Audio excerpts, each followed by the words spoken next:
Hello, everyone, and welcome back to my channel. This is Lady Freedom here, coming at you with another raw narrative. And it's so good to be here with you guys today. Thank you all for joining the stream. And I wanted to send a special shout out to Gail, our friend Gail. Her husband is going through some medical issues, and so I just wanted to let Gail know that we care and we're hoping for the best possible outcome and a speedy recovery as well. So, and let me know if my mic sounds okay, guys, because I know that sometimes it can be a pain um, and start crackling. And Witchy Mama is here. Hey, Witchy Mama and little Miss Sharon. So good to see you guys. And also, we have Christy Smith. I saw Christy Smith and Bo. Good to see you, Bo. So as everyone's coming in, hey, Detroit Rock City, good to see you. Aw, thank you. Aw, that's so sweet. You guys are awesome. Yeah, we'll definitely be praying with the Dragon Tribe. Hello, Kiki. Good to see you. Wanted to stop by and say hello. I got to go to bed. Got to get up early. Love you too, Kiki. Well, thank you for stopping in. It is cracking. Jeez. Darn thing. Okay, hold on. Let me get it. Let me look and see what the issue is. Okay, here we go. Maybe I didn't check it today. Maybe that's why I'm crackly. I thought I checked it. I usually have to do it right before the stream, but I've been doing it right when I kind of get the live going. So maybe that's it. I don't know. I need to call and see what's going on with restream. So, but yeah, so do I sound better? Is the question now. I need to start with the thank you, Kiki. I need to start with the poll. Is my mic crackling? 20% of you say yes. Okay, so welcome in everyone. Hey, Cinderella. So today I was working on the alibi video, right, which has been a lot of just research, right, and just how I want to present this to you guys. So I'm still working on that. But tonight I wanted to go back over a couple of Deception Detectives lives about Katie and Chris knowing, because he has been very vocal about Chris and Katie knowing what happened to Sebastian. And so when I changed my live over, I changed the title a couple of times, so I apologize. You guys aren't going crazy. I did change the titles a couple times. I wanted to ask that question. So it's really interesting, some of the reasons why we might think that Chris was home, and some of the reasons why we think he wasn't home, right? Because some of the details might point to that he was or wasn't home. It just depends on what's been said.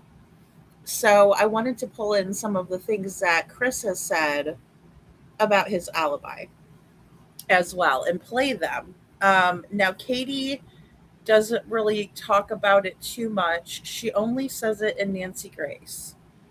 She says that on Nancy Grace, she'll say, she said something to the effect of,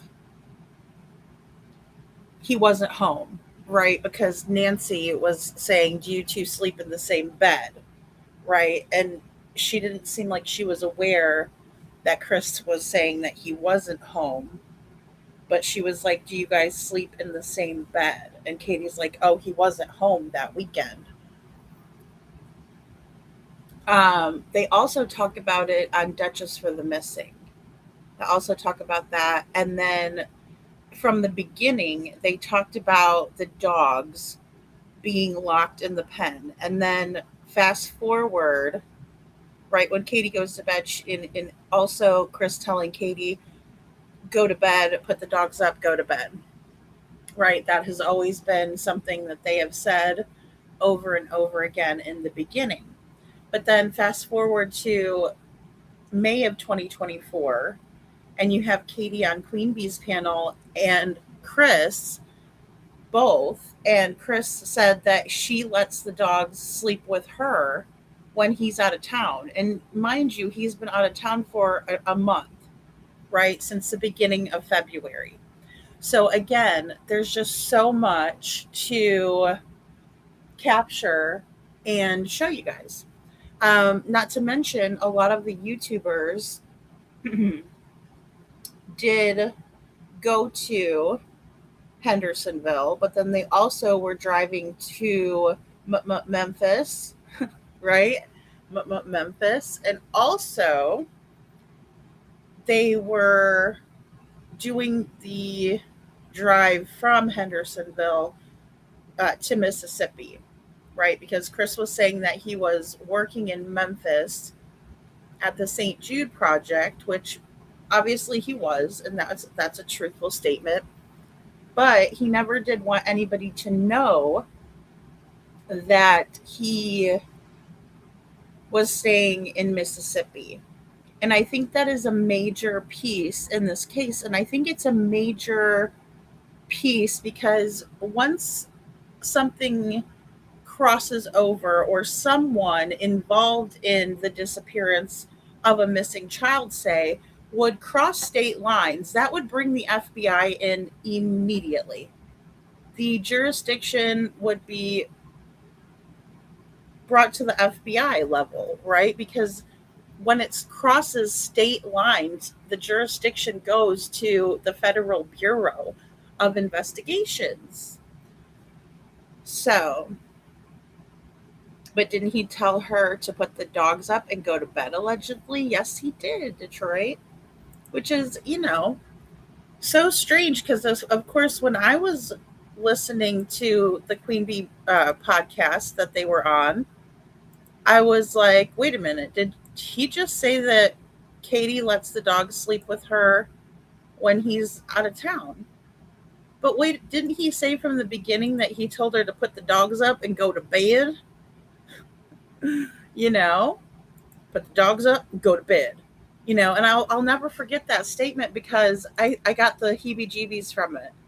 My spidey senses started to tingle, and I'm like, he's an abuser. Like, I knew right away when he said, put the dogs up and go to bed. I was like, oh, abuse, right? Help. SOS. Yeah. So I'll never forget that statement. And then he goes on Queen Bee's panel and says that, the dogs are usually sleeping with Katie when he's out of town because she doesn't want to put them in the pen. She wants them to sleep in the bed with her. So, and I've done that comparison back when I saw that, right? Like, so right away, I was only making YouTube videos back then, and I made that comparison video. And I said, I thought he said that he doesn't, I thought he said that Katie put the dogs up and went to bed. But you're saying that she wouldn't put the dogs up if you weren't home. So were you home or not? Right? And that's the big question. Where was Chris Prodfa? It's one of the major issues in the filing that were brought up, right? That the fact that Chris was abusive to Sebastian, the fact that Chris and Katie's camera systems weren't working, oddly enough, that night, coincidentally enough, that night. They were out of service, and Katie works for Brinks Home Security. So, what's the deal? Okay, so what I want to do now is I want you guys to get out your deception decks if you got them. No, I'm just kidding. I don't have one. I would like to get one. But I want to share this with you with Deception Detective. And this is one of their interviews at a year. Chris and Katie, that is. And, okay, so I got this one. Give me 1 second. All right, because I have the two windows. Okay, there we go. Because I wanted to do a full screen here. I'm just changing it up a little bit to the format, so you'll see me on the bottom corner. I'm still here. But I just wanted to kind of switch this up a little bit. Good morning, SI officer. Good to see you. Thank you for being here. So, yeah, this is really interesting from Deception Detective's perspective. It's an entire year after Sebastian's disappearance. There's no really strong lead, there's no sighting yet. So tell me what you're feeling now. Here we are 1 year later.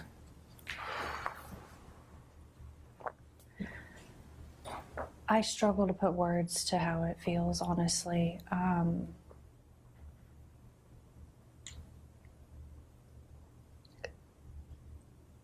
The That's Chris and Katie Proudfoot, and I think they know what happened to their missing son, Sebastian Rogers. So in today's video, let's watch their most recent interview and count all the red flags. I'm Deception Detective, an attorney trained in statement analysis. This channel exposes lies and manipulation. So if that's your thing, hit like and subscribe. For early access to new videos, exclusive videos, and other cool perks, consider becoming a channel member. Link in description. Now, even if you followed my channel for a while, you might not be familiar with this particular case because I haven't covered it as much as other ones like Madeline McCann and John Benet Ramsey. So here's a quick recap. Sebastian Rogers is an autistic teen who disappeared last year from his parents' home.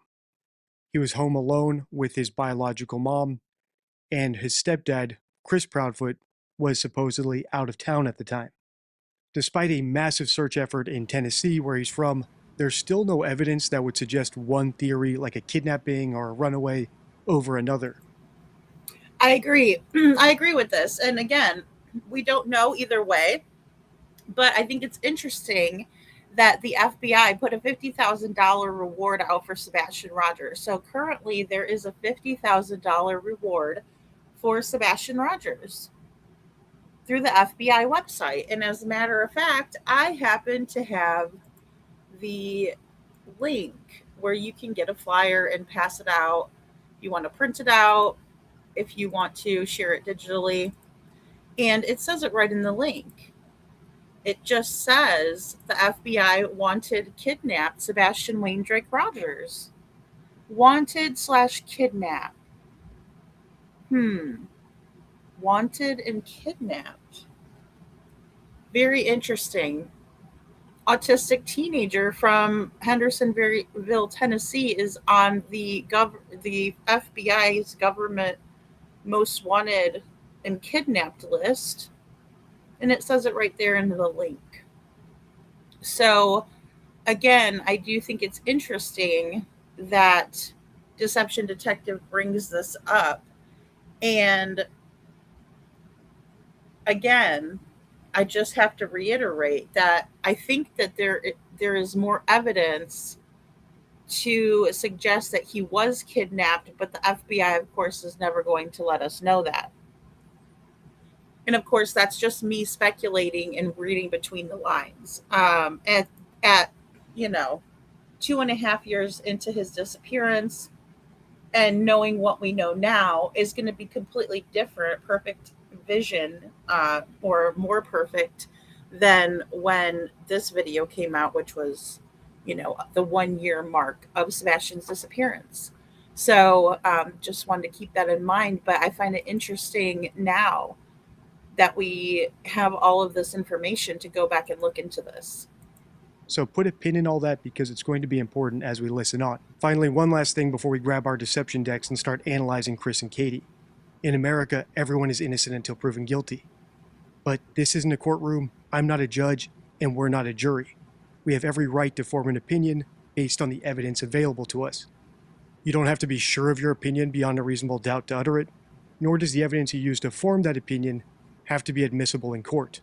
In other words, innocent until proven guilty is a legal concept. It's not life advice. And to say otherwise is to delegate your critical thinking to someone else. Okay, now that I got that on the record, let's listen. So here we are. So it's an entire year after Sebastian's disappearance. There's no really strong lead, there's no sighting yet. So tell me what you're feeling now. Here we are 1 year later. Okay, sorry guys. Just going to have an ad here. But so what are they feeling 1 year later is the question. Oh, and then we hear Katie gulp.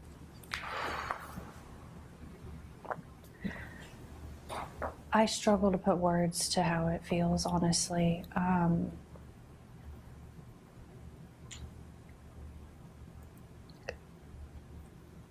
The amount of ups and downs, the amount of like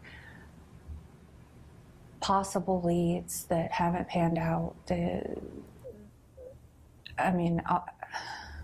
We every day, it's like waking up to this reality that it's actually real. And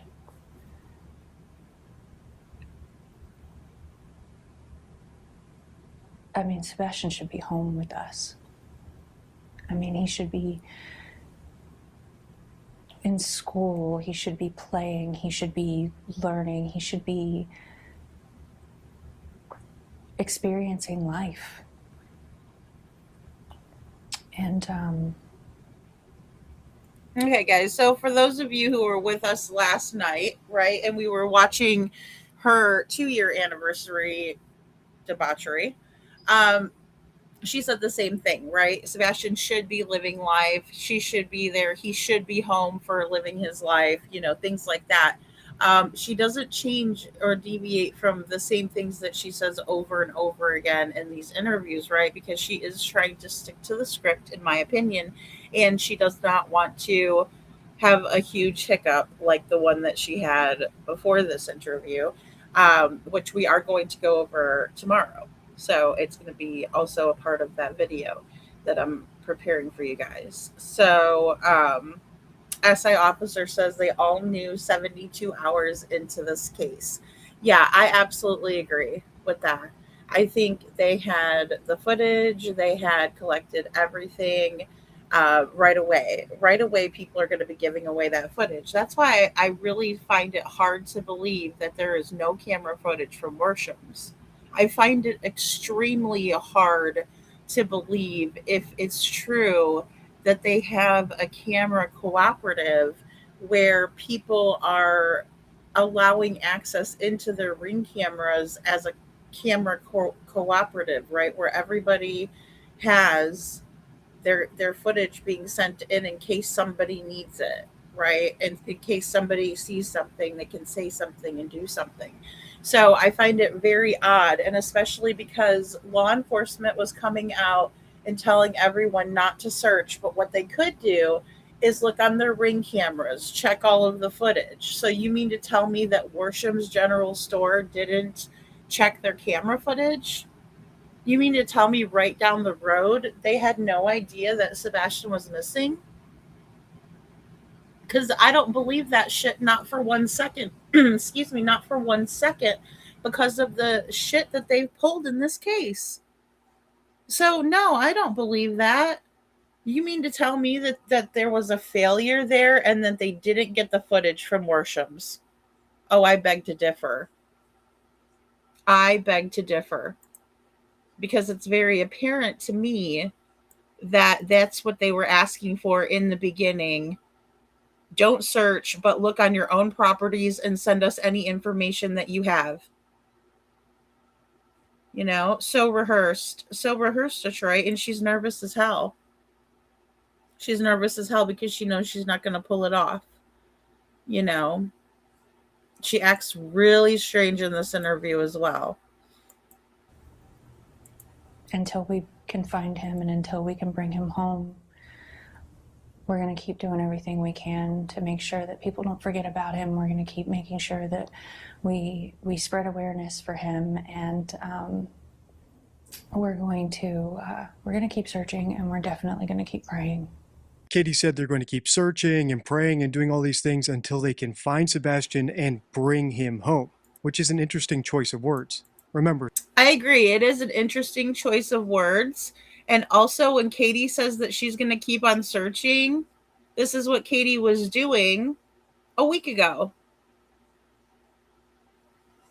Right? Katie was doing this on August 7th, 2026. She was hanging out with Chris Proudfoot at the casino.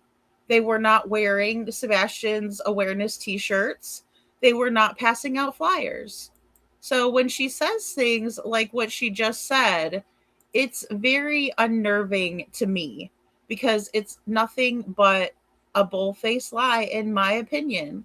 And she's trying to make people believe that she is searching for Sebastian when she's not. We spread awareness for him, and You do? You do? Oh, and and uh, yeah, Katie, that little BS smirk on your face all the time, or the times that you just outright will smile really big, you look like a clown. Nobody's buying it. we're going to keep searching, and we're definitely going to keep praying.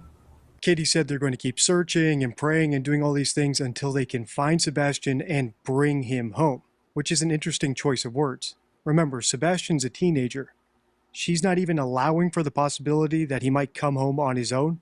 I would understand if the parents of a toddler like Madeline McCann or Summer Wells said this, but when the parents of a teenager say this, it could be a sign that they know something happened to the kid. That's why they're not even considering the possibility that the kid could return home on their own. The case in point, of course, is Madeline Soto, who actually went missing the same day as Sebastian and was found to have been murdered by her mom's boyfriend, Stephen Stearns. What did he say? That he was never going to stop searching for her and that he was going to bring her home. Or if you saw my recent Scott Peterson video, you'll know I made the same exact point in that video. And in that case, it was even more egregious because his wife Lacey, who was missing, was a full-grown adult. So it really made zero sense for him to say that she had to be brought home. Now, does this mean Okay, so this is so interesting, and Katie has said this all the time, right? Bring him home. We need to bring him home. You know what I mean? Like he as if he can't come home himself, right? And it makes me wonder if she knows that he's being held somewhere against his will, and that he can't come home, and that somebody needs to bring him home. You know, it's like it's unbelievable. And I find that interesting. I didn't know that the owner passed away, or maybe that's interesting, SI officer. Maybe I just spaced it out.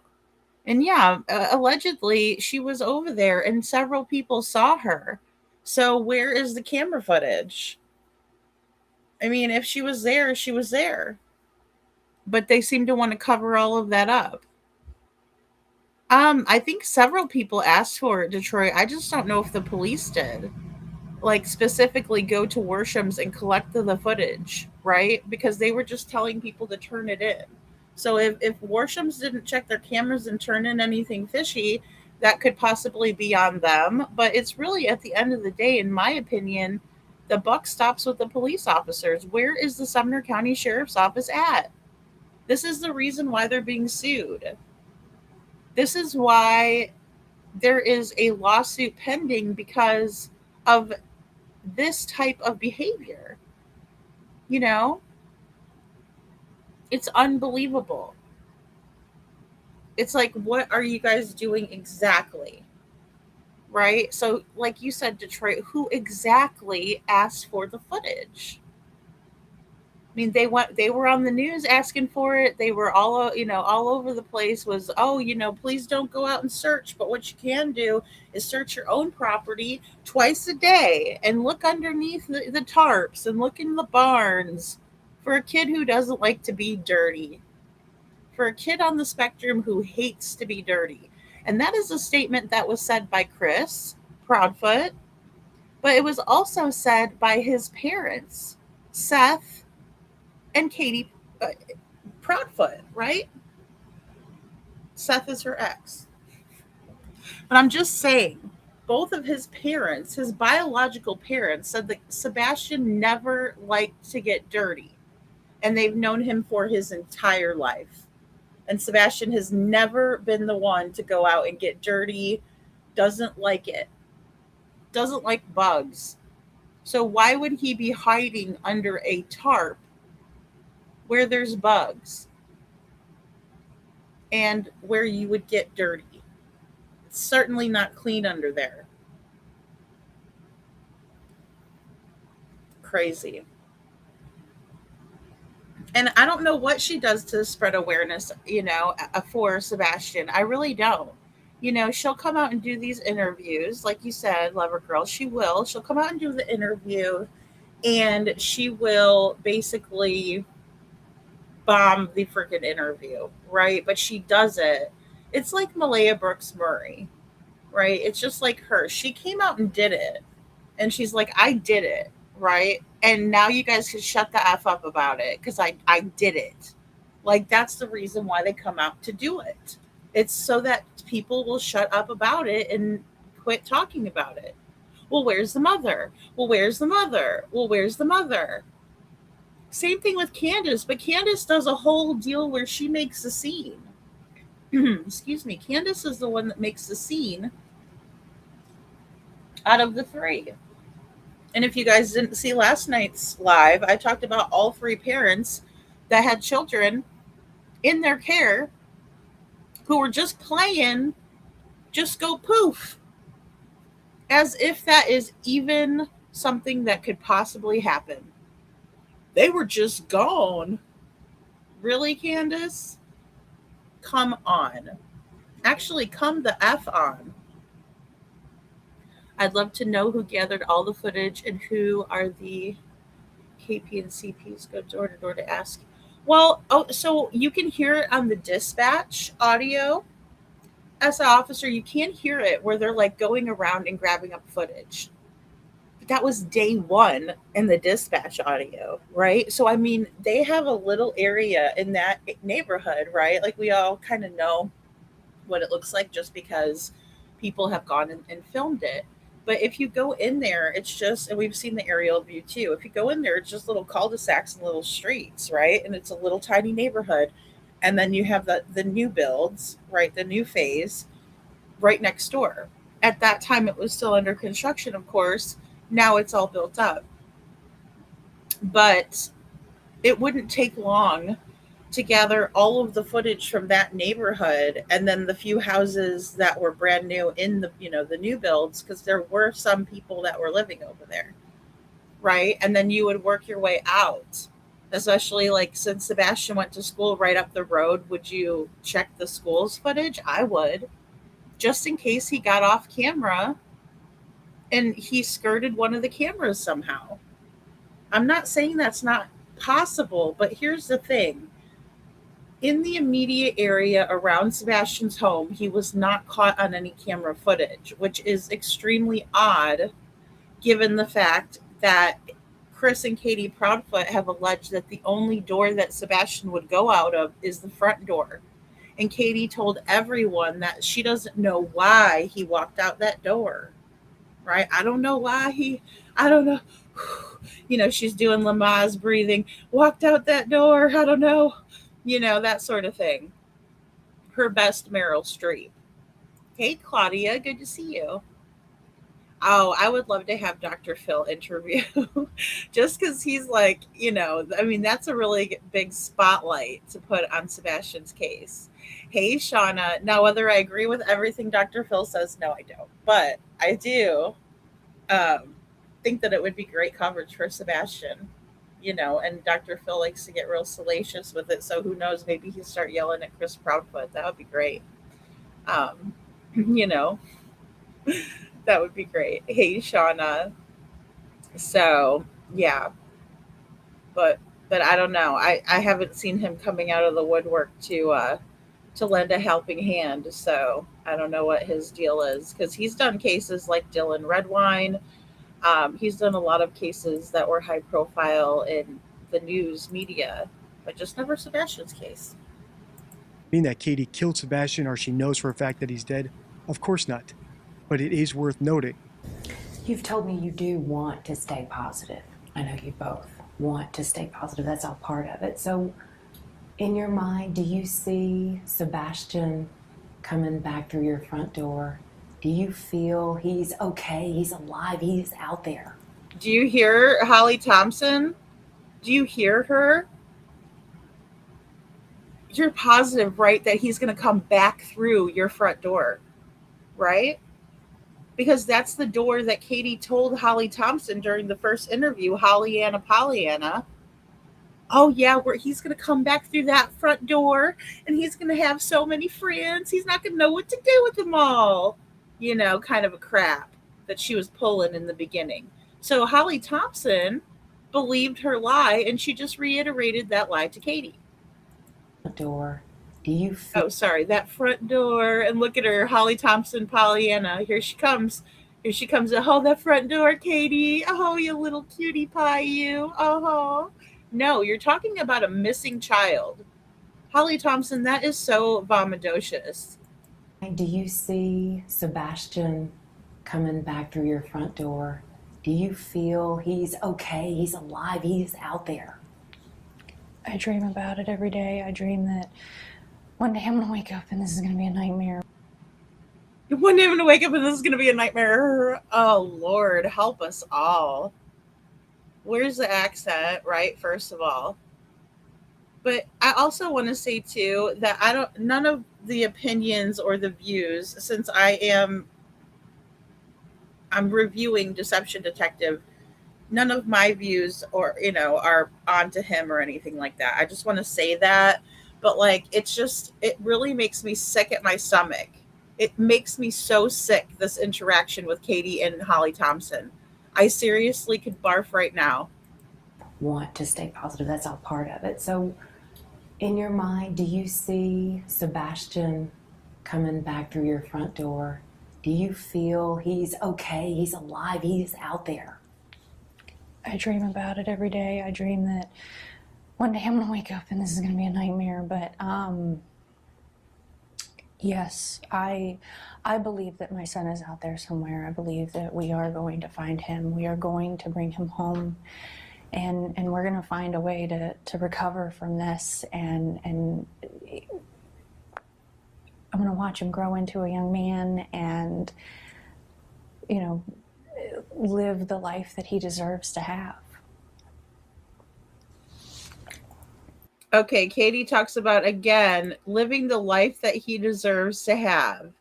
And I understand that these interviews are edited.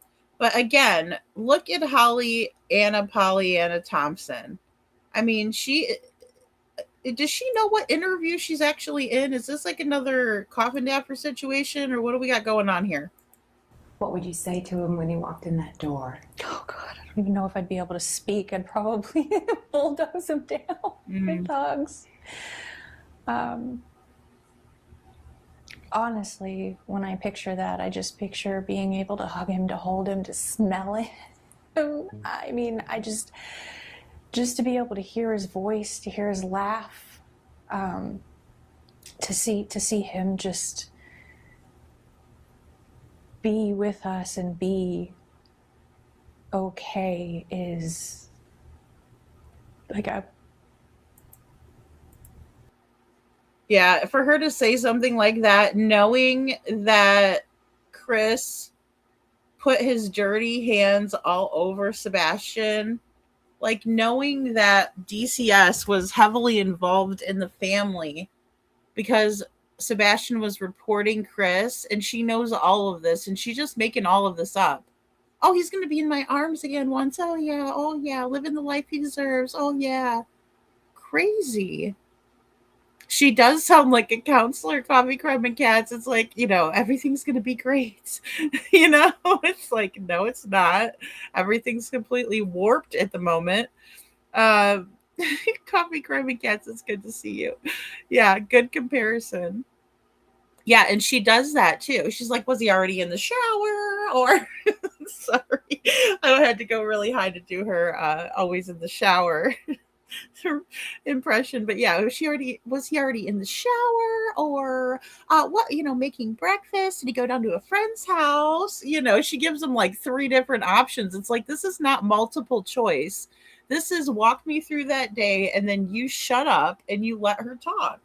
And, you ask an open-ended question to her. That is the only thing that Holly should be doing right now. I mean, I wouldn't be surprised if she wasn't friends with someone in the family, or they just know she is a pure ass Pollyanna, and that's why they like her, So, but the thing that is so sick, it's so sick that these people could be aware of who and what they are dealing with, but they choose not to. They choose to put their head in the sand. They choose to go, "Oh, Chris and Katie, you guys are so cute. We're here to talk about Sebastian. He's been missing for a year." Oh God. No. It is not. That is not okay. That is not okay. It's just infuriating to me. And it's infuriating. Not just edited, which Mama says, I'm sure she had a list of questions that were agreed to beforehand. Oh, I think so too. Because now hearing the come apart that Chris had in front of God, the TVI, and everyone in the neighborhood, when he found out that Katie took the polygraph test, I think that that's when they lawyered up. And I was thinking that not very early on, but as I went along, I was like, there's something about how they're acting. They have to have lawyered up. And the fact that there was no formal interrogation of anyone in Sebastian's case, I'm like, oh, they had to have lawyered up then. So that's why we don't see the normal. But now we know it's because DCF, the police, and all of these other entities, the Child Advocacy Center, the juvenile courts system, were all involved in Sebastian's life and household and case, right? Because there was 4 CPS reports, then a 5th one opened up when he went missing, which is very odd to me. Very, very odd. So, and we're going to talk a little bit more about that. So, hey, Bluegrass Meadows. So they also know they have to stroke the Proudfoots in order to get the interview because they reached out to them, not the other way around. Oh, yeah. Well, I wonder how they got set up with Holly Thompson. I wonder how that all transpired, Shauna, because surely they're not raising their hand to do the interviews, and you're right, they do have to stroke their ego, like these massive egos, right? Katie too, like, oh, I gotta come out here and talk, oh God, and it's like, well, yeah, your son's missing. And she always talks about how, oh, everybody's gonna forget about Sebastian and I can't let that happen. What? But in real life, this is what she's really doing. They're chilling. They're straight chilling. No time is going to be a good time with Chris Proudfoot, right? He's a narcissist, in my opinion. Those guys are a real wet towel to be around. Hey, couponing. Hello, Super Sleuth. Good to see ya. Wouldn't a good journalist push the limits? I know I would have. Even if they stopped talking, I'd air it still. Well, and I think it's so difficult because of the level of corruption in this. Like, it does make sense to me why they wouldn't push things, right? Because a lot of these people probably already know and knew what was going on. I would reckon to bet that if anything, they knew about it when Seth got the DCS reports, because when he got those reports, that's when he could fully understand what was going on in the Proudfoot home. He had an inkling of knowledge because of what was going on and how it was unfolding on YouTube streets, right? But, big but, he really didn't understand it until he had those. And once he had those, then the jig was up. The secret was out. Then people started to really realize it, right? And that's not like, there's so many people that had knowledge of this, guys. Think of how many people had to keep their mouths shut. The more people that know, the more people that are gonna know, right? Because people, it's in our nature. Some of us could hold a secret. Some people can't. And if you think about how many people actually knew what was going on and didn't do a damn thing about it, they helped cover it up. So there's a large amount of people that knew what was going on and have known what was going on, but they covered it up for the longest. They kept it quiet because now they're involved. And the minute that you have knowledge and you don't tell, you're involved. You might as well be just as bad as the stink feet, in my opinion. The stink feet, in my opinion. You're withholding that guilty knowledge. I can't wait to see my son. I want to find him so. I can't wait to find my son so bad. This is so creepy, guys. Next level. Like I can't wait to see my son. I want to find him so bad. Two more Wow. unusual word choices. First, I think Katie's only said Sebastian's name once this entire interview, which is unusual and could be a sign of distancing language. In other words, the instinctive mental block between a perpetrator and their victim's name. Once again, this is something we saw in the Madeline Soto case, and one of the reasons I was able to finger Stefan Stearns as the murderer and her mother as being complicit in her exploitation. But the second interesting word might be even more telling, potentially. And lots of you have pointed it out to me in my comments or in the DD forum and on X. But I think it was actually Mike DeMann who was the first one to point it out. And that is when Katie said earlier, I'd probably bulldoze him down with hugs. When she was Okay, so guys, I didn't know that this was Mike DeMann because I saw it on Lauren. I saw it on Lauren on Facebook's post, right? And she did a comparison, and I played it before. I do have a short video that I made of it too, and it's the Chris Watts comparison with Chris and Katie Proudfoot, and she talks about the comparisons and how Katie talks about this very statement here. I'd probably bulldoze him down. And then she does it. She catches herself. She realizes what she just said, and she said with hugs. So DD thinks that it's leakage, and I can't say that he's wrong. It very well could be leakage, and I think it's very interesting. and on X, but I think it was actually Mike DeMann who was the first one to point it out. And that is when Katie said earlier, I'd probably bulldoze him down with hugs, when she was talking about what she would do if Sebastian walked in through the front door. I've never heard that expression before. I don't think it's a common expression, and the use of the word bulldoze might be an example of leakage. Well, and also she said she would bombard him. On the 2-year anniversary, she said that she would bombard him. So first she said she'd bulldoze him down, and there is a ... with hugs, right? Like, she waits a second before she says with hugs. But they also asked, what would you do if he just came walking back through that door, Katie? By Pollyanna Thompson on the 2-year anniversary. Because who else will they interview with? Not, they want to be treated like little puppy dogs and not like the people that they really are. They're criminals, in my opinion, who have gotten off on abusing a child, in my opinion. Right? So nobody should be treating them like that, with the kid gloves, as Chris Proudfoot likes to say. But yeah, she talks about bombarding him with hugs. Bulldozing him, bombarding him.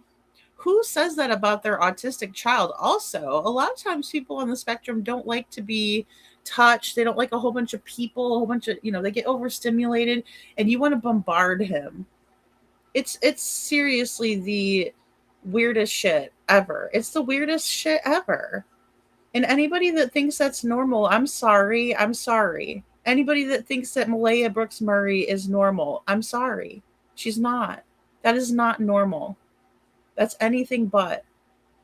How can she think you would go to her and not Seth? They're so delusional. They're so delusional because they were playing us, Diane, and good to see you, Diane. In my opinion, I think they were playing us. And it was like we didn't know what was going on for real. And now that we know, it's just like I look back at them, I'm like, it makes me infuriated. I'm like, you were totally trying to play everybody. It didn't work, but you were trying to play everybody. Shauna says that was cringe, that last part. Oh, it's hard to watch. I've seen this once because it gets to me on a deeper level. I know. I feel that, Shauna.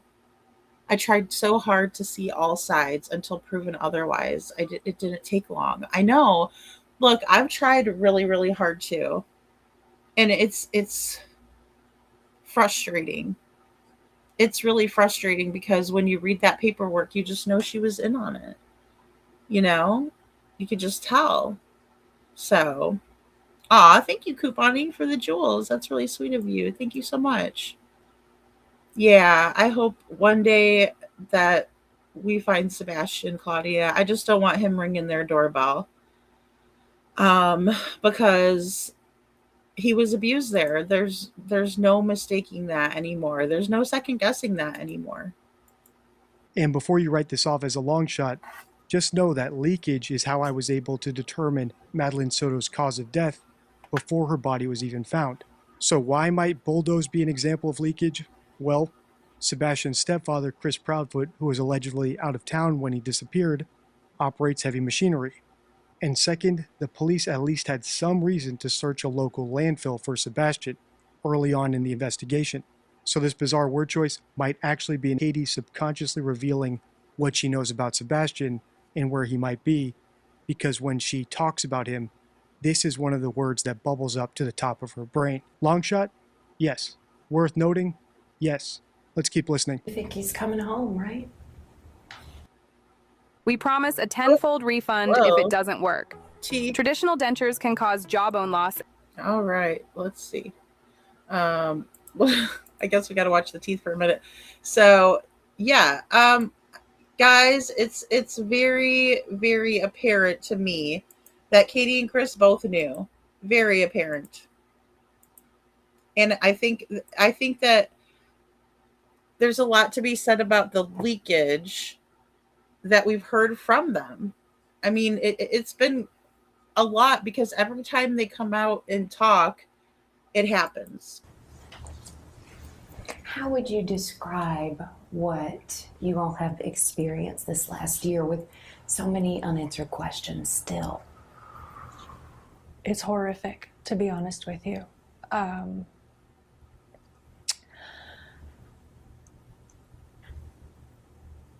I don't know how to describe what it feels like to watch the news, to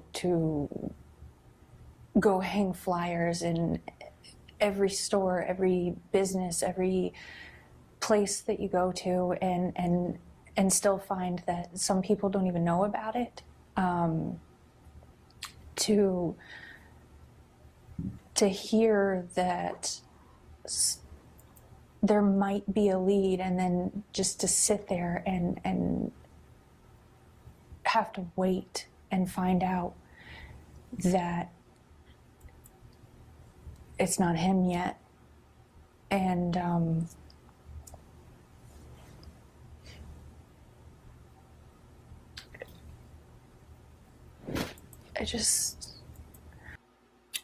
I wonder why Katie said it's not him yet. It's not him yet. Just to find out that it's not him yet.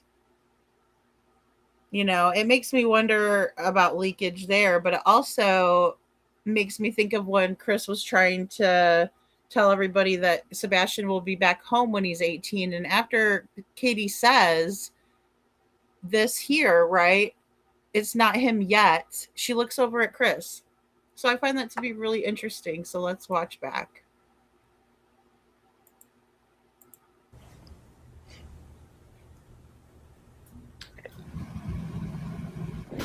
It's pure hell. Oh, sorry, guys. I think I was supposed to go back a little bit further than that. My bad. it's not him yet. And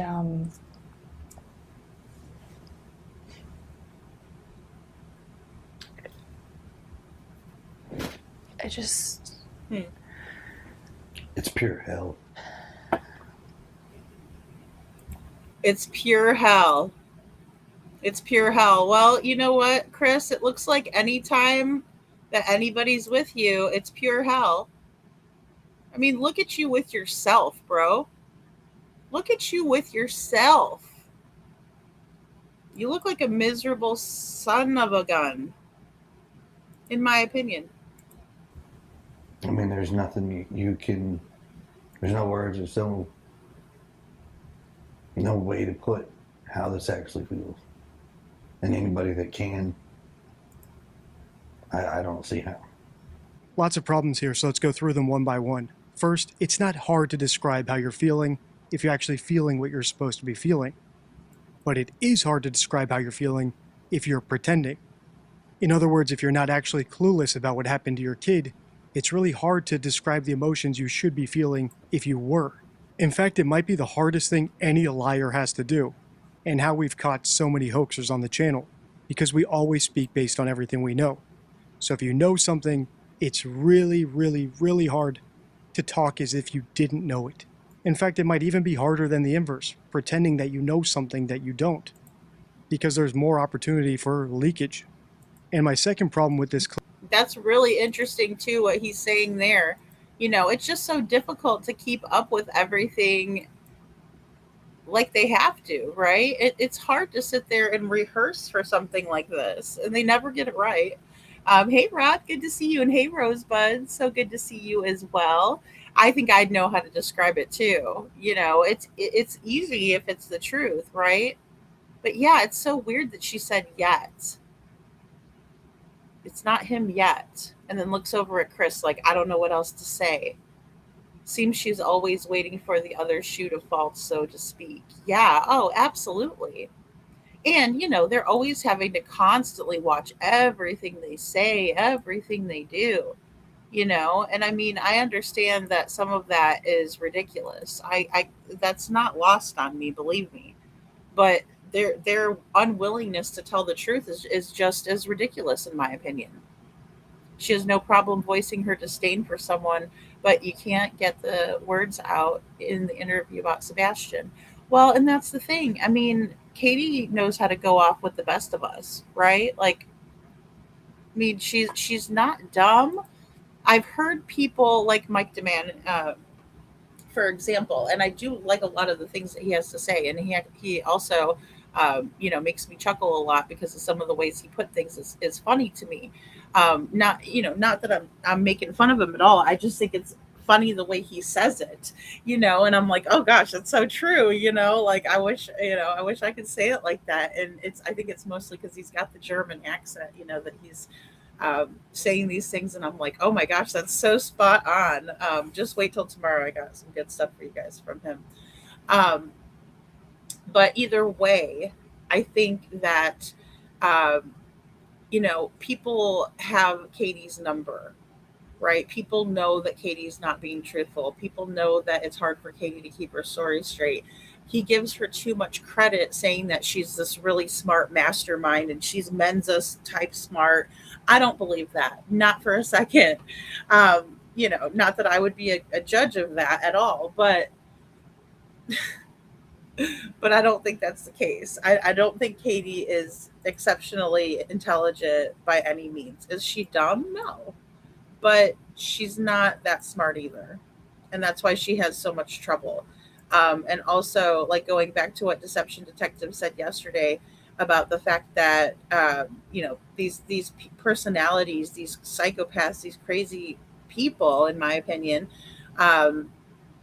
you know, they're not that smart. They think they're the smartest person, but they're not. Leakage. And my second problem with this clip is actually a case in point of that. It's what Katie said when she was talking about getting new leads. Here's what she said. There might be a lead, and then to just sit there and have to wait and find out that's not him yet. If you don't know what happened to your son, how do you know from the moment you hear about a new lead what you're going to find out? Every new lead should be an exciting mystery, full of hope, only for a crash letdown when you find out it's not Sebastian.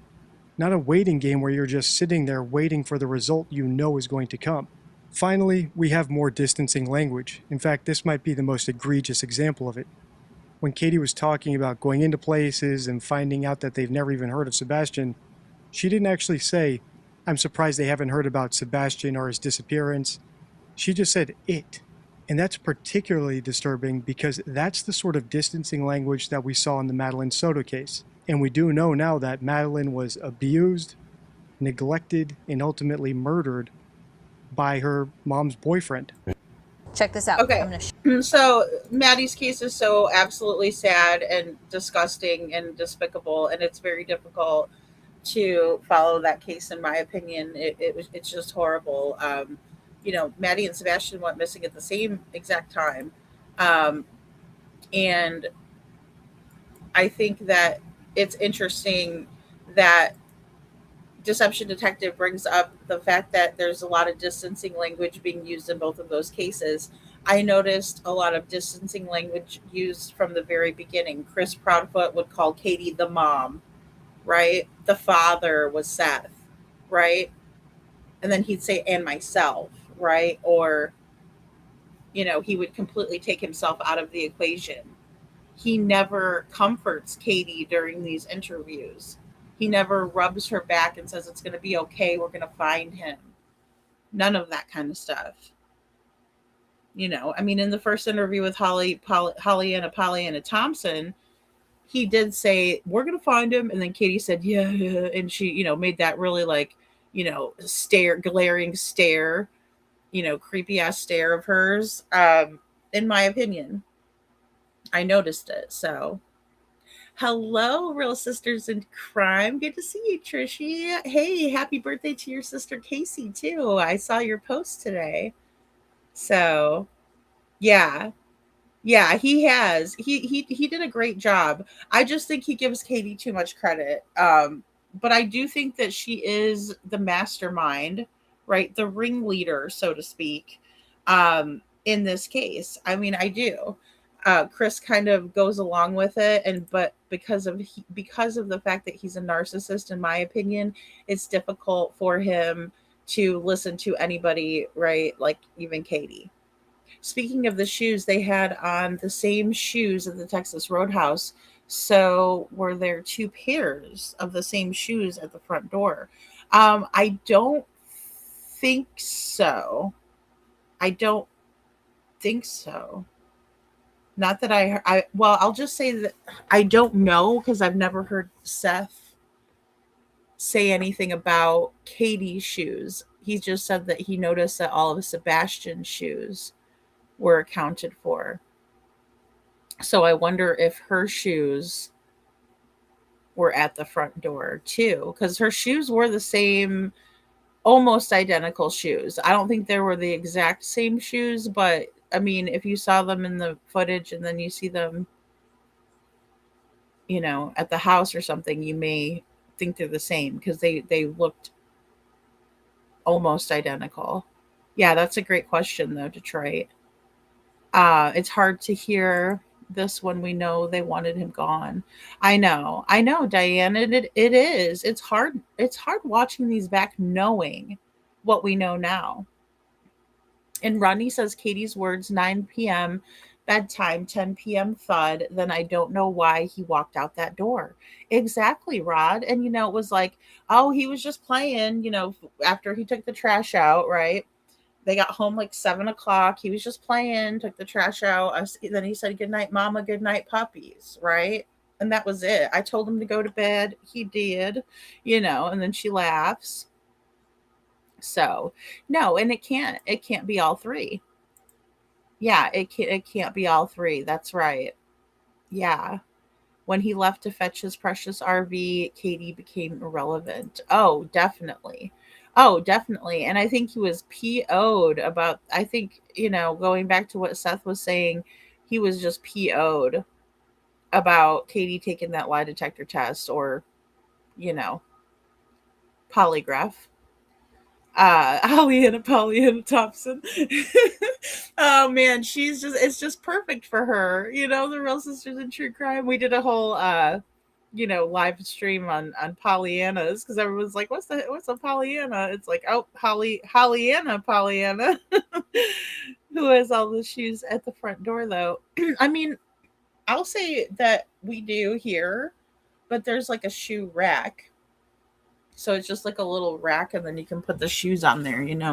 But I have a lot of shoes. So I'm a shoes person. Like, I like shoes. So, but I also don't wear shoes in the house unless she bought him another pair of shoes.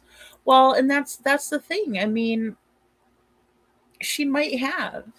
She might have bought him another pair of shoes. They did go to Costco, and I don't know if they sell shoes like how Sam's will sell like off things, like they have like DVDs, or they have, gosh, it's been so long since I've been in a Sam's Club or whatever, but they have all kinds of like little things that you could buy like that, and sometimes shoes is on the list.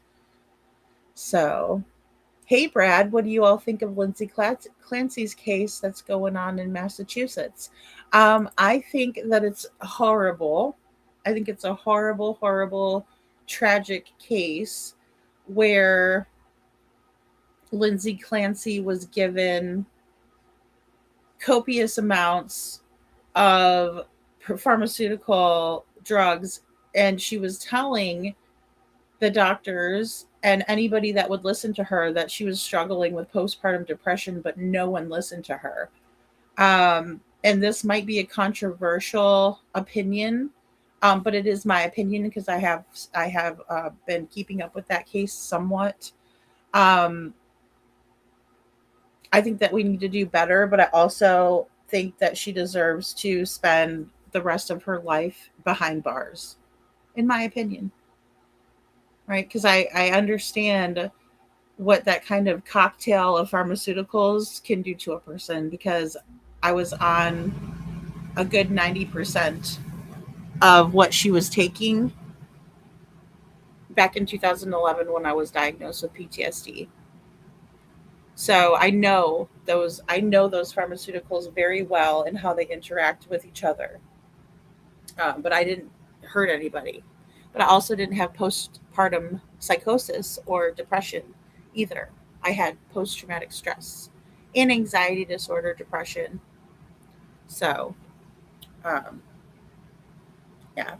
But that's my thoughts on it, Brad. And I'm glad that her husband, or her ex-husband, excuse me, took the steps that are necessary. I think the way that he handled everything is he's a gentleman and a scholar for handling it that way, in my opinion, because that is a bigger issue within what's happened here. But I mean, what she did to those little babies is unimaginable. Um, she's their mother. She's supposed to protect them. So, do you think I should? Do you think she should? Do I think she should end up in a mental institution? Well, they put Andrea Yates in one, and when given the opportunity, she declined. She wants to stay where she's at. Um, I don't know. I don't really know what I think about that. I mean, I don't think that mental institutions are there's no rehabilitating factors. I mean, they're just going to give her a bunch of meds so she can drill on herself over there. Hopefully she doesn't kill anybody over there. I mean, I know I hate to be, like I said, I know that's a controversial opinion, but it is my opinion, because I've thought about it, and it's not that I don't feel, empathy for her situation. And I'm not one of those people that doesn't believe in the postpartum psychosis. I think it's definitely something that's absolutely real. I just don't think it's an excuse, and I think if we continue to allow people to use it as one, that we'll see more cases like that. Like, oh gosh, we need people to listen better. We need people to not just throw pills at somebody when they're going through it. Like, and if the counseling's not working, we need to find something that works. And I think there's a lot of guilt on her ex-husband's part, because I think that he recognizes now, again, hindsight's always 2020, that he could have, maybe done some things differently, but it's no more his fault than, I mean, it's her fault, so, but I think any normal, person, any good-hearted person, which he seems to be a good-hearted person, um, would have that empathy and that love, especially if you love that person. I'm glad that he didn't let his anger overshadow his reason, because that would be hard. I'd probably, well, we just won't say what I would do, or what I think I probably would do. Um, So Rodney says, Dad told my mother didn't want to take me home from the hospital. She wouldn't name me either. After 2 weeks, my dad took custody of me. Oh, I'm so sorry, Rod. You know, yeah, depression. I think it's real. Yeah. She wasn't well though, right? Yeah, I think it's definitely real. And I hate for somebody to be like punished for it, when they can't help it. I think that's a big part of it. Um,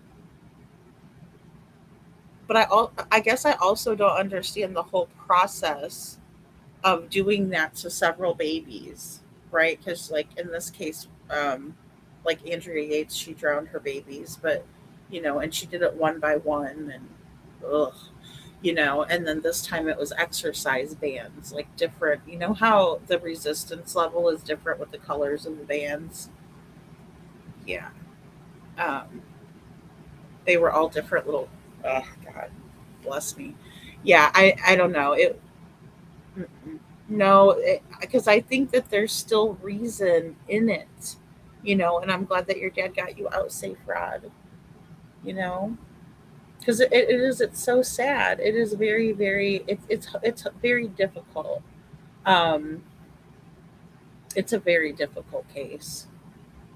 Um, but we'll have to see. And I don't know when the jury. I haven't looked lately to see when the jury's going to be. But I've been listening to different testimony from the doctors, and even the babysitter. One of her friends, I believe. I heard the husband. I do not want to hear the 911 call. I'm good on that. I don't need to know his pain like that. I'm sure. I mean, I could look at his face and see it. I don't want to hear that. Um, yeah, the black box warning is real. And the thing is that I think a lot of these drugs also induce like some of this behavior, because it says it on a lot of the like pamphlets they give you, excuse me, with the medication. Like it'll be like, if you feel like you're self-harming or harming others, like go to tell your doctor immediately. Like that's a part of the side effects. So you know could she have maybe coped with it and wrote it out, right? Because it's not going to last forever. I think we need to do more research on how we can help women, because it is so difficult. And it takes a strong person to come forward and say, like, I'm not bonding with my child. Like, I don't feel like that's, you know, proper or however. But sometimes people don't understand what they're going through either. Like, there's not enough awareness on postpartum psychosis or depression, in my opinion. We just hear about it when something catastrophic happens. We don't talk about it otherwise, which I think it's important to do that, and not be extreme on one side or the other. Right? Understand it from all points of view. But I do think, like I said, I just can't like give her a pass. But I do think like putting her in a jail wouldn't rehabilitate her to the level of getting the professional mental help that she probably, so needs. Um, you know, so yeah. Oh yeah. Or but look at Chad Dorman. Rosebud says so many women, Josie Dykman, or Deekman, sorry, sorry, Letitia Stout, these women unalive their stepchildren because of the hate for the father's treatment to them. They took it out on the kids, the most vulnerable.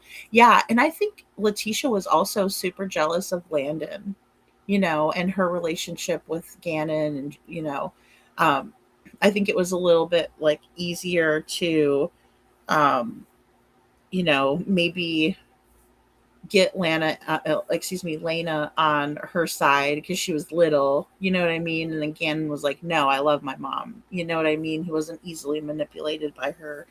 I can't imagine the manipulation those children had to, you know, witness from her and endure from her.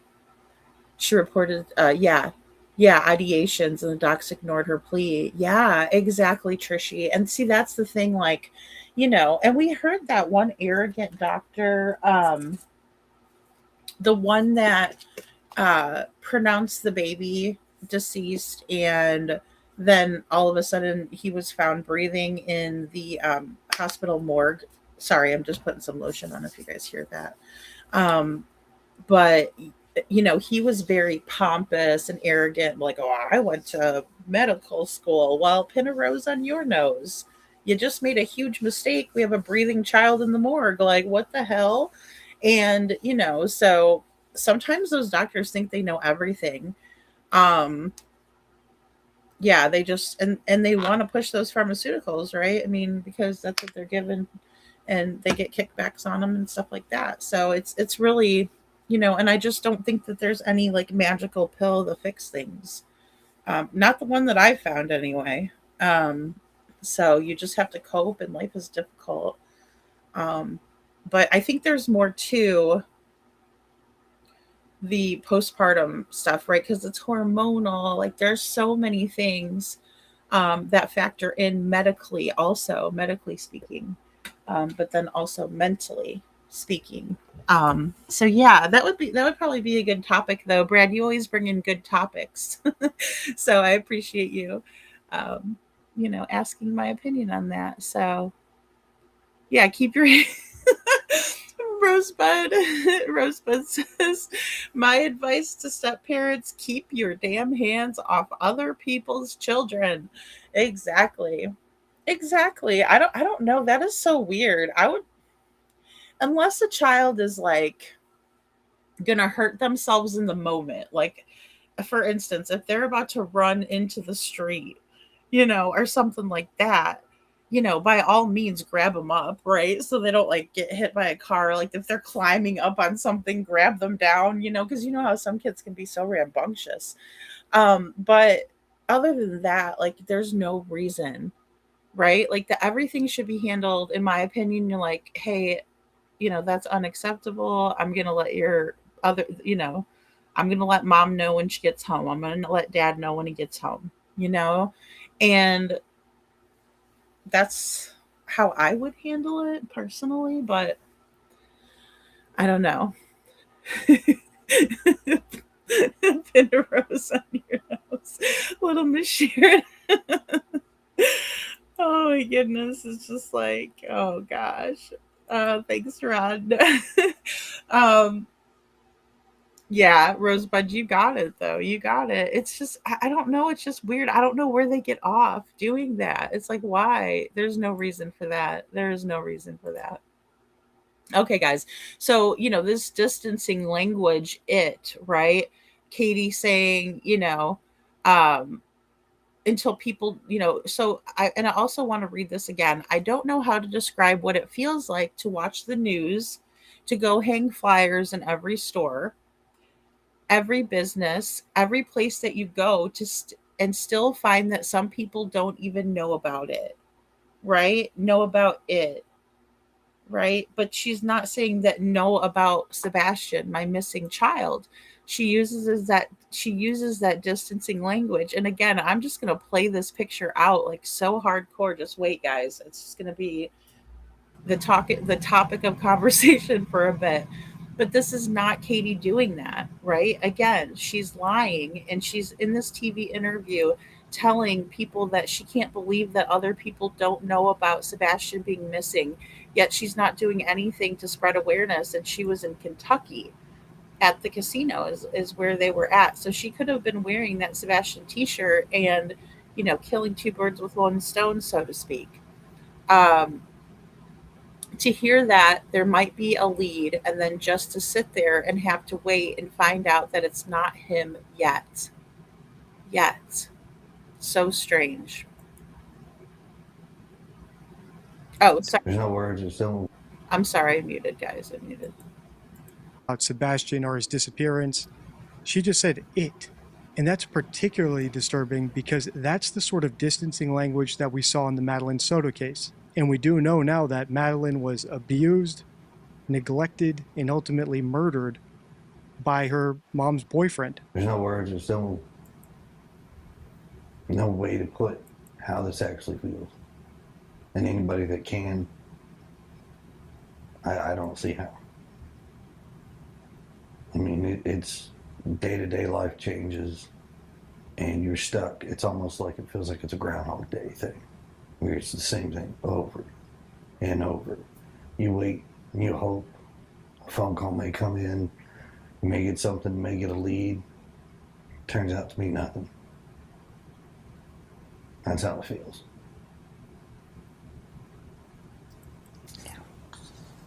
What is that message? I know we were talking earlier last week. Tell me what that message is that you want to make sure our viewers hear from you tonight. I want to thank everyone who is searching. I want to thank everyone who is spreading flyers, spreading awareness. I want to ask everyone not to forget, and I want to encourage people to keep helping and to keep bringing awareness, not only to our son, but to all of the missing children, because they all deserve to go home. And I would also like to say that if my son could hear it, that we love him so much and that we are going to keep searching, we are going to keep looking, we are going to find him, and we are going to bring him home. Okay, and again, she's saying we are going to bring him home, right? And then she looks right at her when she says that, but then she looks down immediately. Look at Katie's. That is such a weird. Home. Okay, we're gonna bring him home. Yes. Bring him home. Yeah, Trishy, I can't believe she was. I mean, she has the audacity to say and do the things that she does. Hey, YouTubers here. It's just crazy. Yeah, Groundhog Day. I know, over and over. Same thing every day, but that's not really what they're doing. They make it seem like they're just waiting by the phone to get a phone call. Yet we see that that's not the case. Cinderella. I know. Groundhog Day bullshit. You know exactly what happened. Bigfoot. That's right. Well, exactly. And they do know. They know exactly what happened. In my opinion, it's very obvious, in my opinion, that they know.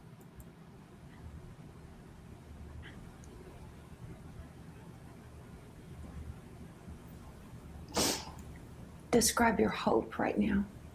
If you saw my last video in this series, you'll know that I think Katie has been watching my videos and tailoring what she says in her interviews to match what I say an innocent person should say in interviews if they actually don't know where their kid is. For example, one of the things on my checklist is that the parent should address their child through the camera, because if they don't know what happened, as far as they know, their kid might be out there and might be watching. But the mistake that Katie is making here is that she's not actually addressing Sebastian through the camera. She's telling the journalist what she would want to say to Sebastian. And that's just not what innocent parents we've seen on the channel, at least, do. For example, Seth Rogers, Sebastian's biological father, addressed him directly, multiple times. Nor does Katie do other things like plead. He always does. Seth is always addressing Sebastian, and he has said different things to him. Like, Sebastian, I'm looking for you.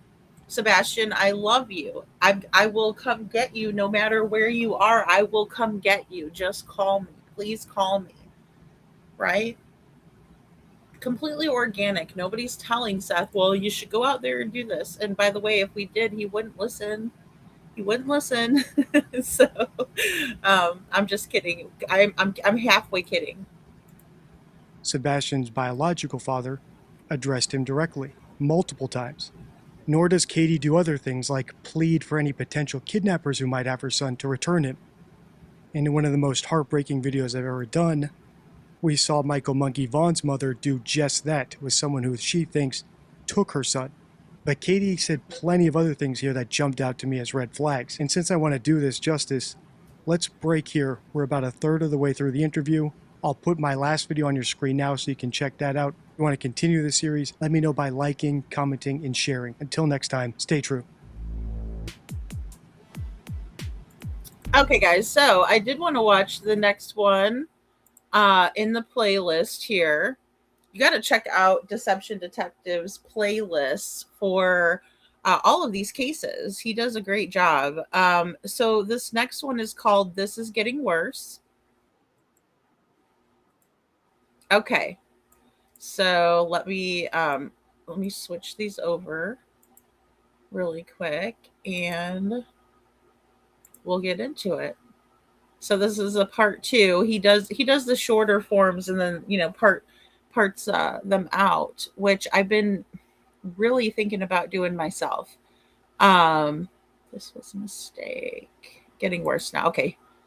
Or getting weird now. Okay, this is where Katie does the whole weirdness with the flamingo, and I was telling you guys about this last night. Let me go ahead and put this up. What do you want to say to anyone out there who wants to say that one of you could have something to do with Sebastian's disappearance? I would say to pause and to think, and I would say to consider the sources of information. Try to make sure that you're getting legitimate information. Avoid the rumors. That's Katie Proudfoot, and I think she and her husband Chris Proudfoot both have something to do with the disappearance of their son Sebastian Rogers. So her message there was for people like me.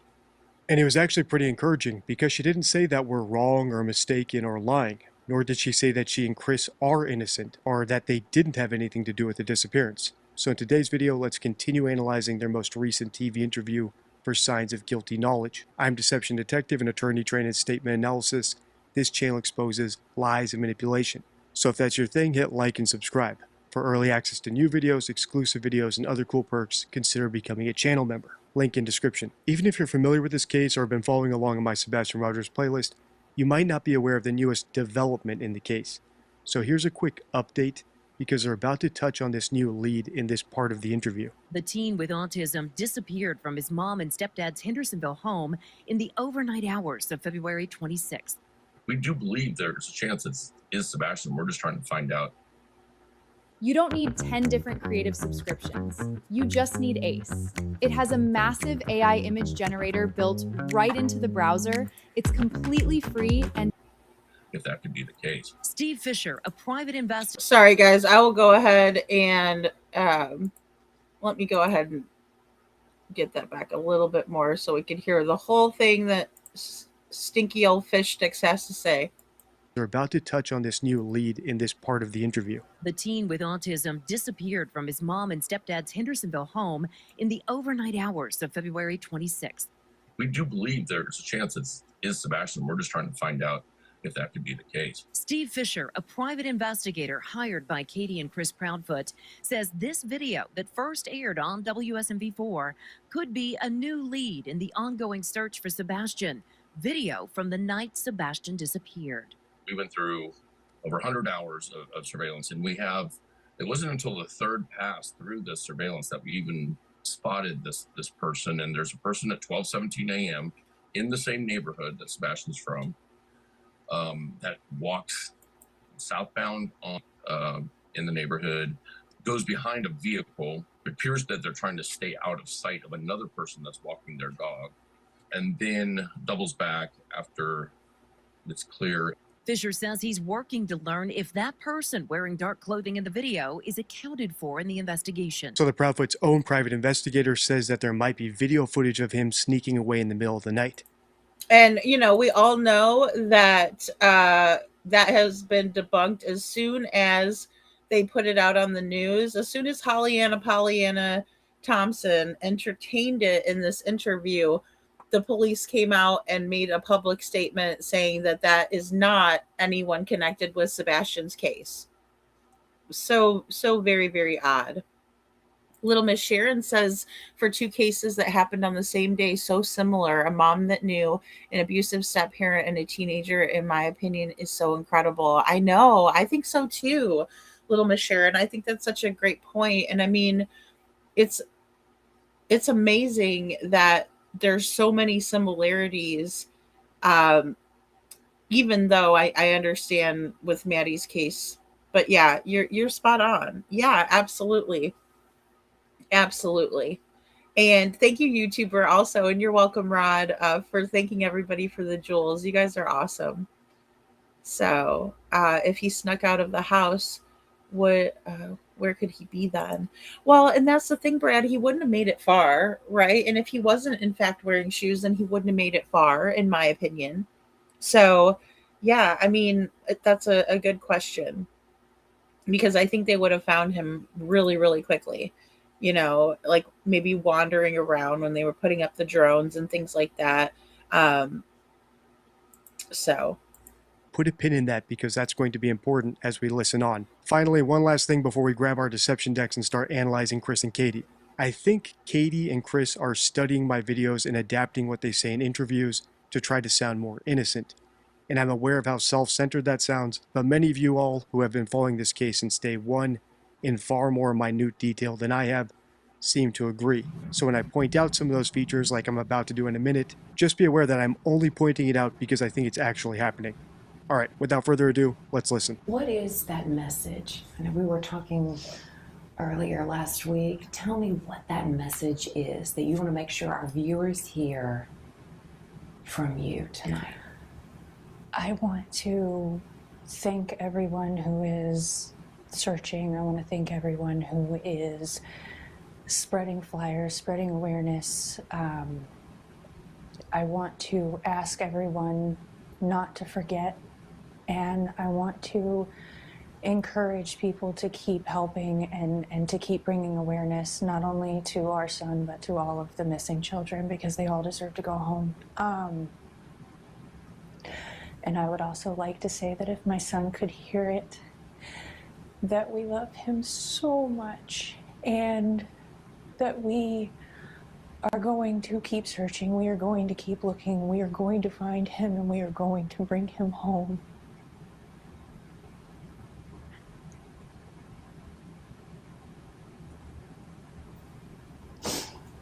Describe your hope right now. There's so many problems here, this is actually where I left off the last video because I just didn't have the energy to break it all down. So we're going to do that now. And what's going to guide us is this simple principle, the entire principle behind my entire channel. Lying is hard. It's like cooking. You can have the whole recipe right in front of you, but that doesn't mean that when you get in the kitchen and start actually cracking eggs, you're going to make an omelet like Gordon Ramsay. And here's what I mean. Katie did two things in this part of the interview that match my missing child presser checklist. These are 7 things that I've noticed that innocent parents typically do spontaneously when they have an audience. For example, they have a call to action, like giving out a phone number to call if you spot their kid, or telling you where to go pick up flyers to help hang them, or giving out a website for people to go to register to become a volunteer. But all Katie did was say that she just wants people to keep helping. She didn't even ask for more people to start helping. In other words, it looks like she's following the recipe to sound innocent, but it's a lot harder than it seems. Oh my God. And this is why, I mean, he's brilliant, right? That's brilliant right there. Katie's got the recipe. She's got the script. She's got it right in front of her. And, it's just like any script, right? And I'll just bring in my own personal experience with a script. When you're in sales, they give you, something to follow. Sometimes, and depending on who you work for, they want you to follow that script to a T.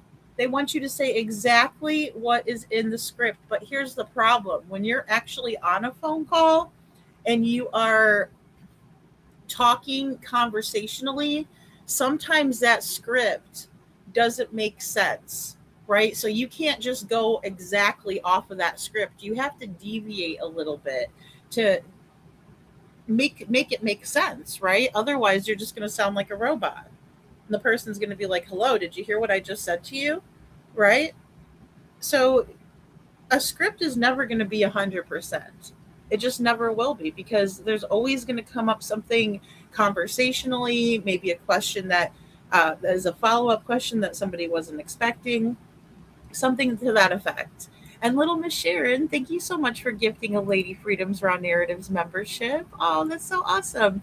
And hey, if you got a membership, make sure you say thank you to our little Miss Sharon and welcome to the Dragon Tribe. That's so great. And look, couponing got it. Oh, that's awesome, couponing. Well, welcome to the Dragon Tribe. And if you want a link to the Discord, just shoot me an email and I will get you a link for the Discord. Awesome. Well, that is so amazing. Thank you, little Miss Sharon. This always bugged me that he came out with this theory, since it was debunked in the first 48 hours after Sebastian went missing. Yeah, it was. It was. Well, Chris and Katie just go right along with it as well. They really do. Hey, Christy Smith, good to see you. They just go right along with it, la di da. So it's crazy. The other thing all the innocent parents we've analyzed on the channel do is they directly address their kid through the camera. And that's because, for all they know, their kid might be out there watching. This instinct is so strong, I even posted an example of Kyron Hormone's mother doing it through a billboard. "I promise I will find you. I will never stop. Love, Mama." And while Katie did address Sebastian, she didn't directly address him. She told the journalist what she would say to him in the third person, which isn't the same thing, but reinforces my belief that she's following my recipe and failing to understand just how nuanced that recipe is. Oh, damn. You're failing to realize how nuanced the recipe is, Katie. You're failing to realize that even if you're given a script and given exactly what to say, it doesn't always translate to real life, Katie. So, a big fat F in that situation, right? A failure on that, because you can follow any of these people, any of us online, and listen to what we're saying and try to clear things up and make yourself look better, right? Polish those turds a little bit, but it's never going to happen, because it's very difficult to continue on with this charade. It's very difficult. It's hard to lie. Really well, really, really well said. Hey, Liberty, good to see you. Welcome in. So yeah, very interesting. Hey, Holly. So, I think that is groundbreaking. And when I hit play, I'm actually going to rewind a bit because you can see the exact moment this idea occurs to her, as though it literally were an item on a checklist. But before I do, I want to point out one final red flag in this segment, and that's when Katie talked about other missing children. Now, I could understand that if Sebastian's body had been recovered, or if he'd been missing for decades, and now these parents became advocates for missing children around the world. But he's only been missing for a year.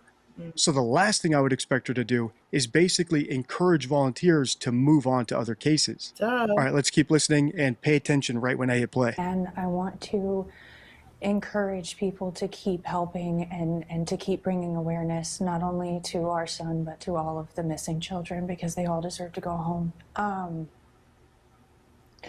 And I would also like to say that if my son could hear it, that we love him so much, and that we are going to keep searching, we are going to keep looking, we are going to find him, and we are going to bring him home.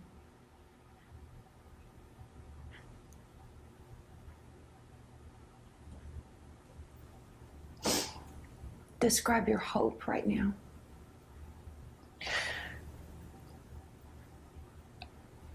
I'm trying to be positive as I can, because I know that my son is out there.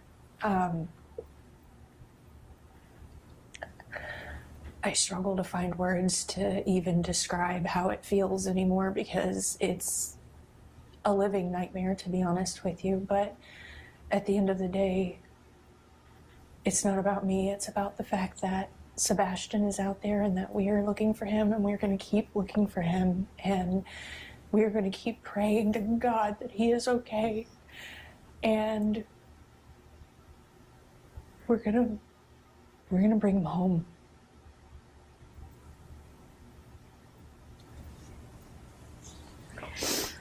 This story, we know it's baffled our Hendersonville community. We know it's baffled the mid-state community. It's baffled much of the country as they hear about it. Is there anything that stands out to you that's the most baffling? Like you're just trying to understand? How we've gone this long and still haven't found him, honestly, is... I don't understand how we haven't found him yet. Why do you think Sebastian is still missing? That's tough to say. I mean, it was the largest manhunt in Tennessee history for a child. And absolutely zero evidence. There's nothing out there. Evidence implies a crime, so the fact that Chris and Katie constantly use that word is not lost on me.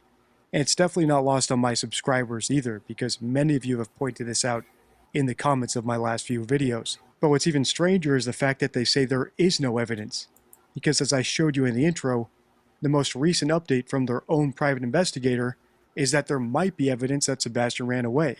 He might have been spotted on camera. Which makes me wonder what knowledge Chris and Katie have that the rest of us don't, that allows them to rule that out as evidence already. Personally, I think the answer is leakage. Wow.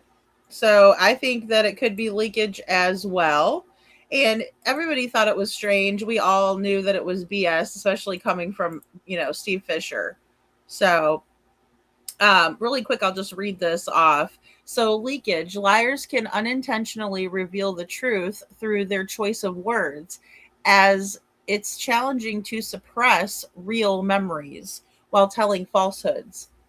If someone repeatedly uses an unusual phrase or word, it might be a clue worth investigating, right? So in 2020, after reporting her daughter Malaya missing, Sahara,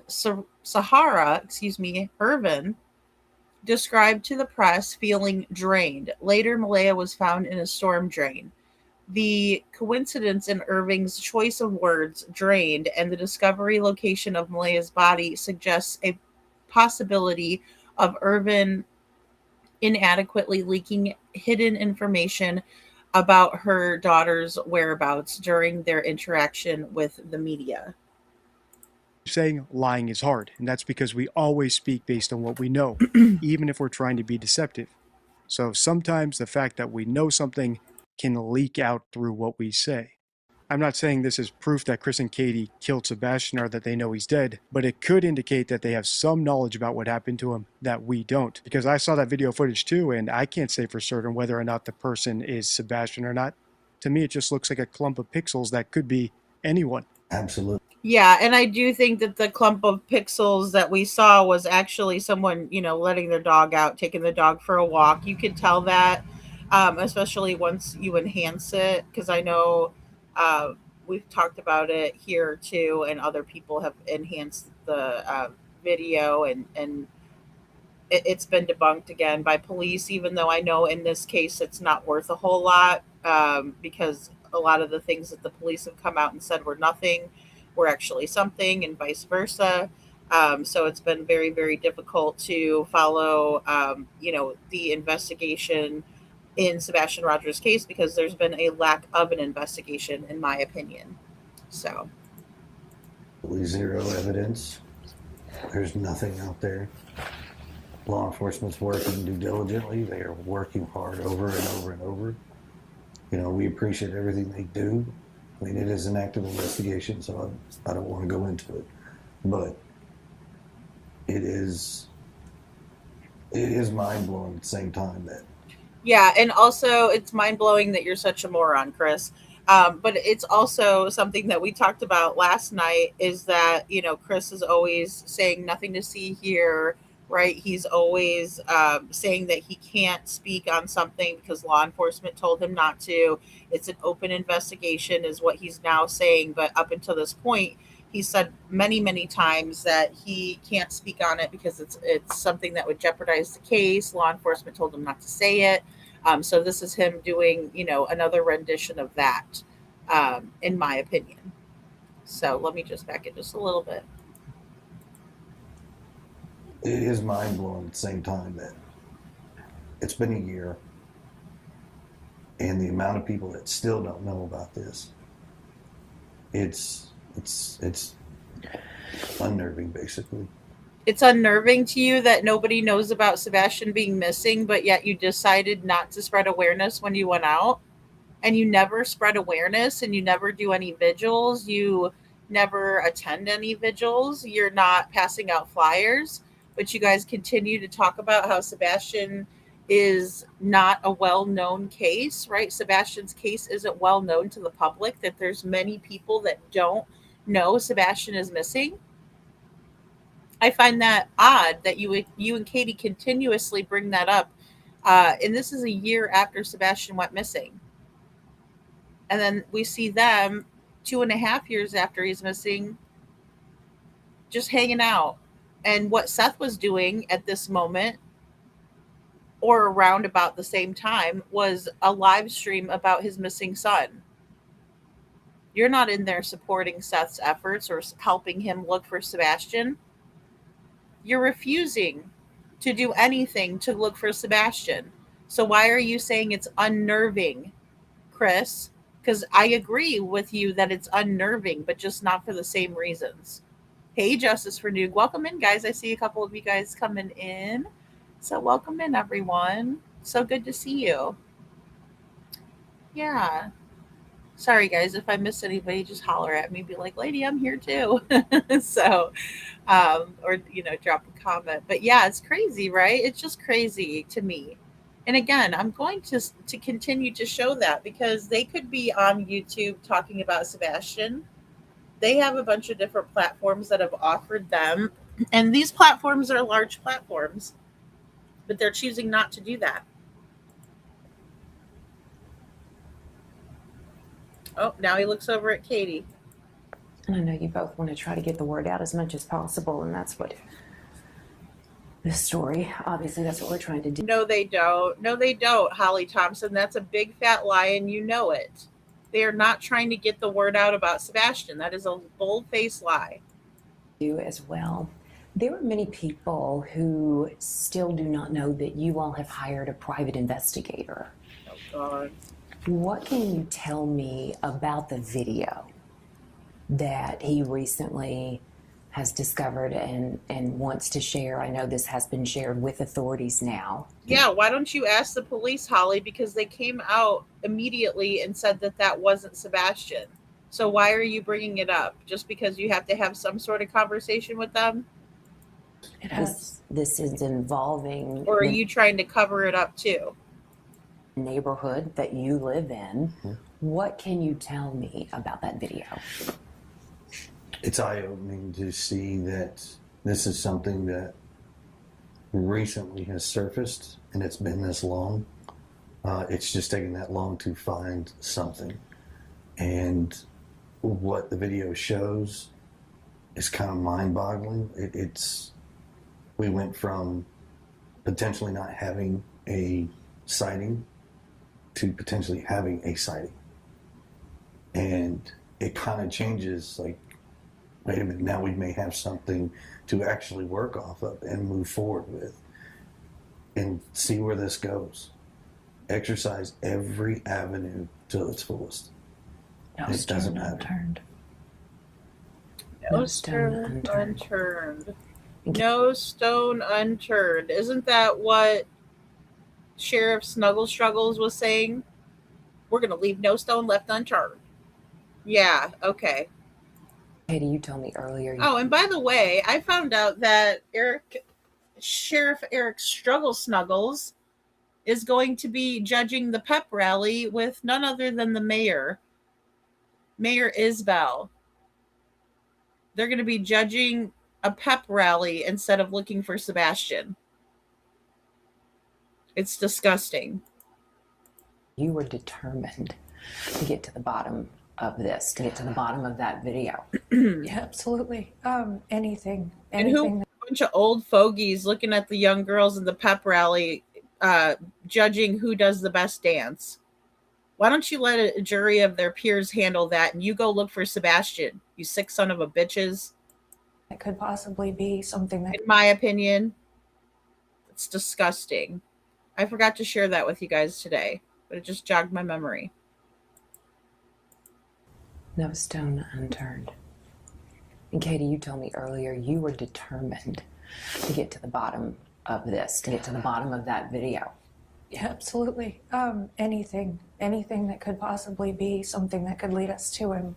We're going to keep looking. We're going to keep digging and keep finding and confirm if it is or isn't, because, I mean, if it's possible, then it's got to be confirmed. How hopeful are you that this video truly has something that could lead to finding Sebastian? In my last video, I pointed out something that Katie said which I thought could potentially be leakage, or her revealing through her word choice that she knows that Sebastian is buried somewhere. And that's when she said if he were to come in through the front door, she would bulldoze him with hugs. I pointed it out because it's such a bizarre choice of words and an expression I've never heard before. So you can imagine how my ears perked up in this video when she used these two expressions: leave no stone unturned, and we have to keep digging. Now, these expressions are far more common, but they have alternatives, and it's not like she was compelled to say them either. So as we continue listening on in this interview, we're going to listen out for words related to digging and hiding things in the earth. Wow. Okay. So I think that's very interesting. And also, yes, I do remember on Terry Lynn's channel that Chris Proudfoot was talking about the concrete, and Terry Lynn was asking him questions and he was just laughing. He thought it was funny, you know? Yeah, I forgot about that until now, Rod. Wow. You know? Just the fact that CP runs the narrative is the biggest bullshit. Right, exactly. Bullshit. Exactly. It is unnerving, Liberty. It is. It's so gross to try. I can't even believe it. I'm like, what the heck? Like, yeah, I couldn't believe that today. I'm like, seriously? What the heck? And SI officer. My goodness. Hey, Janet. Good to see you. You never looked, Kate. Where is Sebastian? Exactly. She never looked. Hey, Lolo says, keep digging. Yeah. I mean, we have to. Look, nobody else is looking into any of this stuff. You know, it's wild.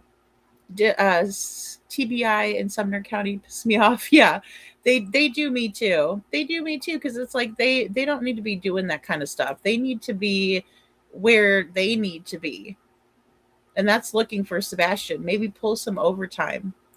Whether it's digging machinery, or words related to the soil, or anything along those lines. And if you caught any that I missed, drop them in the comments. In fact, on your screen now is a video that one of you told me about in the comments on my last video. It's Chris Proudfoot teaching Sebastian how to dig a hole with the mini excavator. This could all, of course, be totally coincidental, but if you followed my channel for a while, you'll know that leakage has allowed us to see around corners on multiple cases at this point. And if I were leading the search for Sebastian, I'd be allocating funds towards looking in the ground. Want to continue analyzing this case? Let me know by liking, commenting, and sharing this video. So very interesting. Again, you know, really very interesting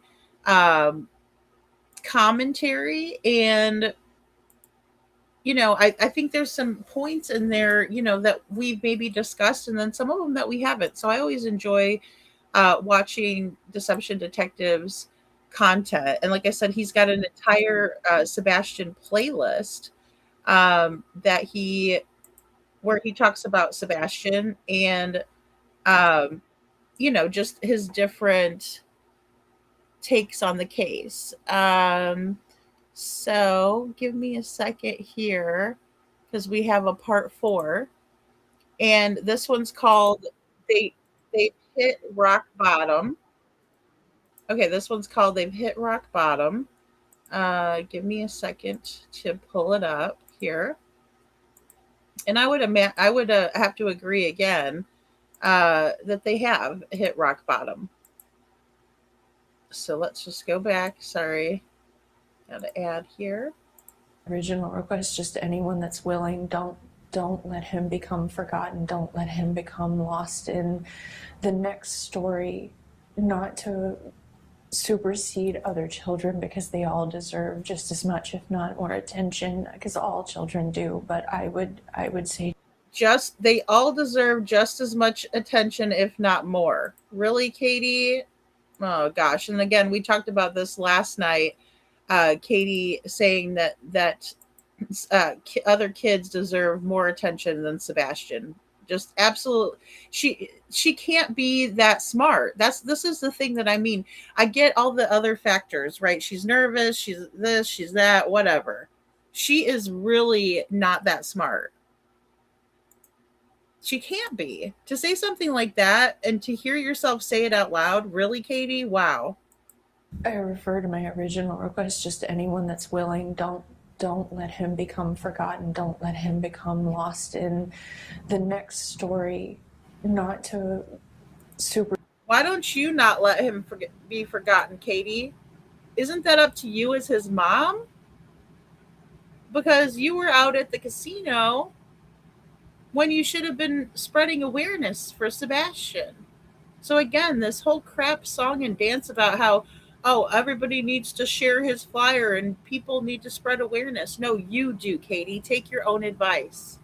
Supersede other children, because they all deserve just as much, if not more, attention, because all children do. But I would say just please don't let him become forgotten and lost, because we're never gonna stop. We're never gonna let that happen if we can help it. That's Katie Proudfoot, and I don't think she actually wants to find her missing son, Sebastian Rogers. She doesn't. She's like, if we can help it. If we can help it. You know? If they haven't hit rock bottom, they are about to. CP, where's your mouth at now? Yeah, where's your mouth at now? Christy, that's funny. Yeah, exactly. Because we have the proof, right? Yeah, and what about what, Mama Bowersox thinks? I mean, she said prove it. Her husband says prove it. Well, here's the proof. It's not just because of statements like that where she literally asked us to prioritize other children over her own son, or the fact that she's talking about him like he's already passed away when he's only been missing for a year. No, it's also because of how she and her husband Chris Proudfoot treat the people who are actually trying to find Sebastian. So in today's video, let's continue watching their most recent TV interview, and I'll show you what I mean. I'm Deception Detective, an attorney trained in statement analysis. This channel exposes lies and manipulation. So if that's your thing, hit like and subscribe. For early access to new videos, exclusive videos, and other cool perks, consider becoming a channel member. Link in description. If you missed my earlier episodes breaking down the first part of this interview, don't worry, I'll link them at the end. For now, the main gist is Sebastian Rogers is an autistic teen who disappeared about a year ago. In the interview we're going to analyze is his biological mother, Katie, who was last seen with him alive, and his stepfather, Chris Proudfoot, who was apparently out of town when he went missing. Alright, let's pick up where we left off with them telling the interviewer about a video that recently surfaced which might show Sebastian sneaking away the evening he supposedly went missing. You were determined to get to the bottom of this, to get to the bottom of that video. Yeah, absolutely. Anything that could possibly be something that could lead us to him. We're gonna keep looking. We're gonna keep digging and keep finding and confirm if it is or isn't, because I mean, if it's possible, then it's got to be confirmed. Wow, she won't even look at Holly's face when she says that because she knows she's lying. You know that you are lying, Katie. My goodness sakes. Aw, couponing, thank you so much for the jewels. That's so sweet. I'm worried about Sebastian's case will become another Jean Bonnet. I hope not, Brad. I hope not. I don't think that we're going to let it happen. I think that the pressure needs to be on right now. And, when we least expect it, things start popping off in Sebastian's case, So that always gives me a great deal of hope. How hopeful are you that this video truly has something that could lead to finding Sebastian. I pray that if there is anything even remotely in it that could help us find Sebastian, I pray that it is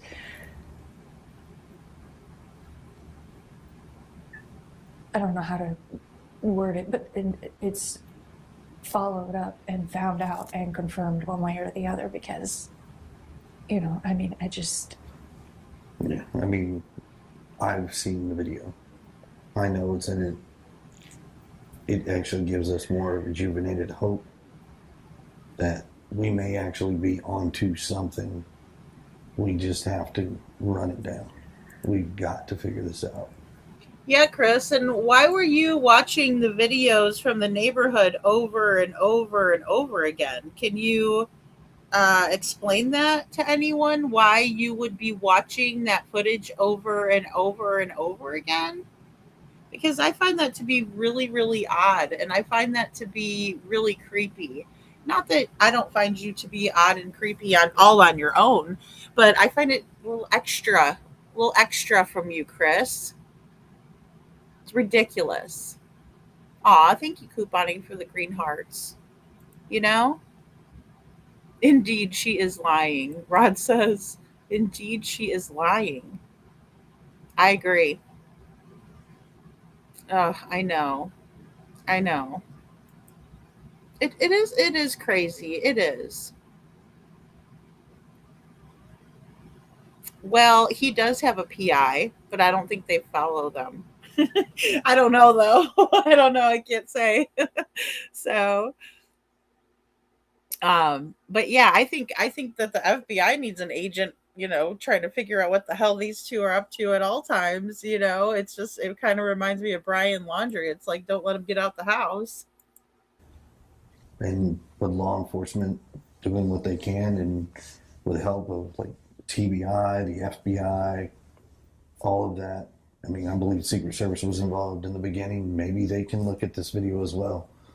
Let's bring people back to the table, and let's exercise every possibility of enhancing this video, looking at whatever, and tackling what it is to get an answer.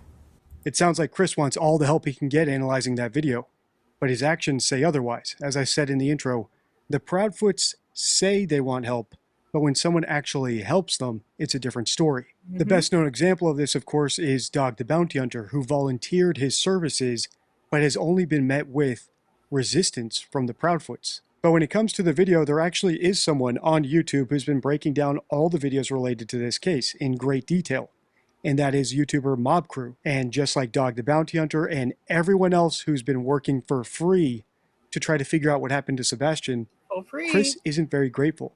In fact, here's the thanks Mob Crew got from Chris on a live stream not long ago. You know what? Oh man, and I love him for playing this, right? So, oh boy. So, Chris gets very upset at YouTubers for trying to find Sebastian, right? Because in my opinion, he does not want Sebastian to be found because he knows where Sebastian is and he doesn't want anybody to find him. In my opinion, that is my opinion, right? But I always say this too, that they're very ungrateful. They are absolutely extremely ungrateful. But not only that, they do not want us looking into Sebastian's case. They just want everybody to think there's no evidence, there's no nothing. He just went poof and everybody shut up about it. Right? Contrary to what they're saying on the news. But this is how they repay everybody for, again, putting their hard-earned time, energy, and effort into finding Sebastian. In fact, here's the thanks Mob Crew got from Chris on a live stream not long ago. You know what? I even went in and told Mob Crew that when he was sitting there talking all that, there was a whole bunch of shit he was saying. And I can't remember what all he said, but I went in there. I said, well, if you really want to know that bad, why don't you go in there? Why don't you go ask him? He's got no problem speaking to you. Well, I got Mob Crew a better one. You want to look at your videos very carefully, and you want to get them done correctly. Get off your damn computer and bring your ass down here and come find me, and I'll walk with you on every part of this road and walk with you on every part of your video I got no problem with it. Ew. But when you sit behind a damn keyboard and you do the shit that you're doing, you play with fire, you're liable to get burned. You might want to reconsider some of the things he's doing right now, because he potentially may have a bigger issue down the road. Some thanks, huh? And the way that the Proudfoots ask for help. What a guy. What a guy. Some thanks, huh? Yeah, what a guy. What a stand-up guy. Both for free. we do it for free. Oh boy, Mr. Chris. I think it's a threat YouTuber. Like, really, like any of us want to go there. Track Chris Proudfoot down so he can come tell us how to do our YouTube videos. Are you kidding me? Are you kidding me? No. I'd be like, hey, Chris, why don't you walk me down the ditch and let me get a real good shot of this ditch? Because I want to see if Katie could have scaled or jumped over this ditch like everybody's saying that she did. Like some of your neighbors have alleged that she did the night that Sebastian went missing. And she jumped over the ditch and jumped back over and went back to the house, because that's what we saw the light sources doing, right? The one that I'm talking about, the video that you say you wish it was flashlights, but it's not. Yeah, that one. Very interesting. Very, very interesting. Okay, sorry. Have a bigger issue down the road. Ugh. Some thanks, huh? And the way that the Proudfoots ask for help but then refuse it when they actually get it is part of a bigger sign of a hoax, and that is contradictions. In other words, when you're telling the truth, everything adds up and makes sense because you want help, so you're cooperating when you get it. But if you're pretending, you know you need to ask for help, but when someone comes along who can actually figure out the truth, it's not in your interest to cooperate. And therein lies the contradiction. But as we listen on, you'll see that there's plenty of smaller contradictions in their story too. Let's bring people back to the table, and let's exercise every possibility of enhancing this video, looking at whatever, and tackling what it is to get an answer. Now, this is your chance to respond, to speak out, to speak your mind, whatever it is that you want to say. But no matter what the story is, there are always people who will point fingers. What do you want to say to anyone out there who wants to say that one of you could have something to do with Sebastian's disappearance? I would say to pause and to think, and I would say to consider the sources of information. Try to make sure that you're getting legitimate information. Oh man, I never thought I would agree with Katie, but Detroit says some chatter on a random short said Lady Freedom is having them followed. That's why I was wondering where the picture came from, like Lady was responsible. Oh my gosh. No, I wish I had that type of money, where I could be like, hey, I got a job for you. I wish I was that gangsta, but I'm not. I'm not. So the picture was sent to me by someone who was at that same casino. Yeah. That very day. So, and it was really funny because I was in Seth's live I Wish YouTuber. I don't even want to show you guys what I make a month. You guys will be like, what the fuck? Oh my goodness. No, I've been so busy too, like, because I'm looking to get another, gig going too. So I can pay the people that I'm paying to, follow these people now. That's funny. Here's the thing, guys. If we were receiving pictures of Katie out and about hanging flyers, I would share those too. But it just so happens that I got a picture of them while they were at the casino. Right? Not searching for Sebastian, not wearing awareness t-shirts they had awareness t-shirts allegedly made but they never wear them, and so, um, but yeah, I would say consider the source of that Detroit slam dunk. Oh no, that's not a slam dunk. That's a trash trash can. Katie has the answer, Mr. Chris. I believe that too. Janet, I think they both know. You know. Oh yeah, that's old Pollyanna Thompson, Christy. Lover Girl, hey Lover Girl says, and where would we get legitimate information since her lips are sealed? And Ellie won't even do a press conference. I know. Well, and anytime they do come out, they are the ones that spread misinformation. Like Sebastian went missing when he was 14. It's like, no, he did not. And then it just irks all of us because we're like, you know what I mean? Like, what the heck? So I noticed that she didn't even first say we could never do anything to hurt Sebastian. Exactly, we're innocent. Weird. Exactly, Scranton. That's what we were talking about last night too. Like how Malaya wasn't just coming out and being like, hey, I would never hurt my kids. What she said was is that other people that know her know that she wouldn't hurt her kids, right? And that's the same thing Katie does. It's like skirting the question. We have eyes everywhere. Somebody's worried. Yeah. Well, it's Sebastian's army, and that's the thing. I welcome all pictures. If you have a picture of Katie, handing out flyers that's not, staged. I mean, don't post something that's staged like that crap with SF investigates, because then you'll leave me with no choice but to call it out and say this is crap and all the things, right? I will do all of the things.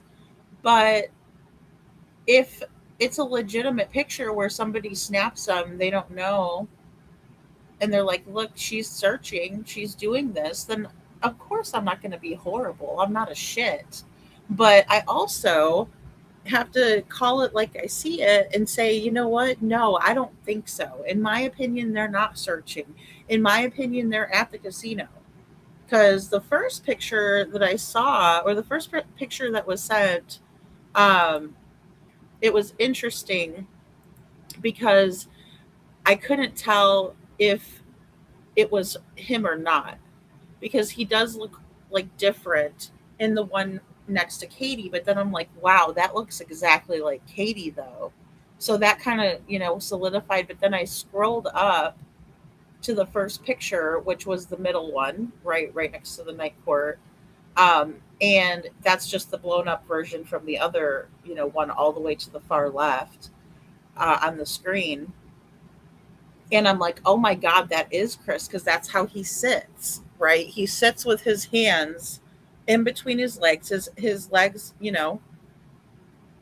spread eagle, I guess, spread open, right, with his hands between him. And that's just how he sits. It doesn't matter if he's in an interview, if he's sitting at the casino, whatever it is. So, thank you, Bo. Barris released the 3 a.m. video footage for a reason. Exactly. I think so too, Rod. And, it's funny because he's the only news reporter that's friends with Eric Craddock on Facebook, and that's going way back to the beginning of Sebastian's case, a couple months in. And I think it was May 17th, or excuse me, March 17th, on or about that footage was released. SI officer says they did wear them when they were shopping for a motorcycle while Sebastian was having a vigil. Or wait, CP did show. Oh, they did. You're right. Yes, because that's how everybody busted their asses out on that. Because Katie was like, that was months ago. And no, it was not during the vigil. And then everybody was like, yeah, it was, because you're wearing Sebastian's t-shirt, dummy. That's right. Yes, that's what I'm saying. She's not smart. Oh, wait, CP did show up to let Seth know that they needed to get their story straight. I agree with that. I know that there's been a lot of speculation on that. And my speculation, I would have to agree. I think he came there to say, you better tell everybody we're working together, and manipulate the situation. you know. So, oh, just it's just horrible. And I think back to that, it just still makes me so angry, you know. I don't know if he has or not, Rod. I'm not sure if Seth has spoken with him. I want to say not since, because he did the first TV interview with Nick. Um, so, but I think after that, well, there was so much confusion and manipulation at that time. Okay, so let me just back this up a little bit because I think I stopped it in a. Oh gosh, what? To consider the sources of information, try to make sure that you're getting legitimate information, avoid the rumors. And I would say that everyone should pause and remember why we all came together in the first place, and that is because Sebastian's missing, and because I'd like to believe that we all want to find him. And no matter what anyone's personal opinion is, that the most important thing still remains that Sebastian needs to be found and Sebastian needs to come home. And I would just say thank you to everyone and anyone that is a part of that. Well, Katie, you're welcome. Remember, she was answering a question about people like me, people who say that she has something to do with Sebastian's disappearance. But besides thanking me, I also like the fact that she didn't say I'm wrong or that I'm lying or I'm mistaken, nor did she say that she and Chris are innocent, or even that they didn't have anything to do with Sebastian's disappearance, She never which I has. wanted her to say if that were the case. Typically, when people are falsely accused of something, they say that their accusers are wrong or they're mistaken. But if you're actually guilty, saying that might not even occur to you in the first place. And I would just say thank you to everyone and anyone that is a part of that. Yeah, and anytime that you are, lying to people, you're not realizing what you're telling everybody, right? It's hard. It's hard to lie. It really is, and they forget what they've said before. Conversationally, Katie goes off on a tangent and she starts acting really strange and weird and off-putting. And again, this is where Chris sits with his legs open and he's sitting in the same exact way. Now, I think he's lost some weight. He looks like he might be working out a little bit. Sorry. I do have to say that because it does appear that he's slimmed down a little bit. And this is, again, a side view.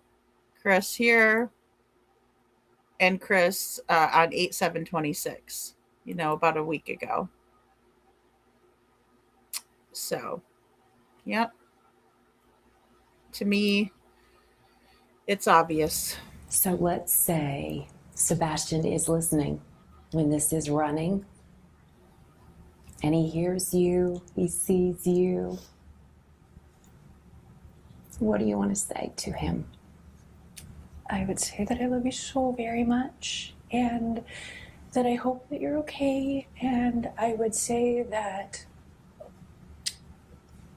know that we all love you and that there are so many people that care and so many people that are looking, and hang in there and know that we're going to find you, know that we're going to bring you home. I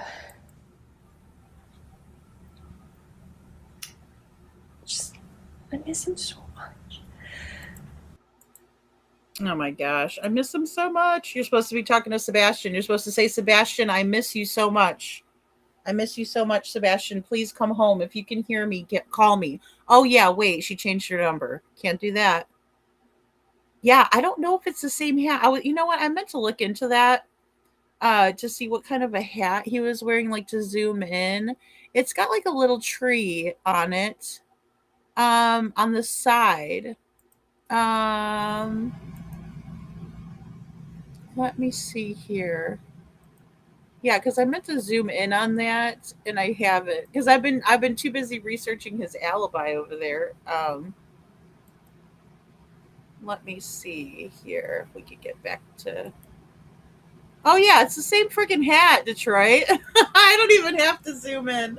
I don't have to take it to the lab. It's the same freaking hat. Oh my gosh. And it's got the American, like, it's the American flag in the little clover thing that's on the hat, like on the the front. Wow. Yeah, hang in there where? Hang in there where? Wow. Remember the crane phone call and three-way to LE. People forget his up in the crane story. Exactly.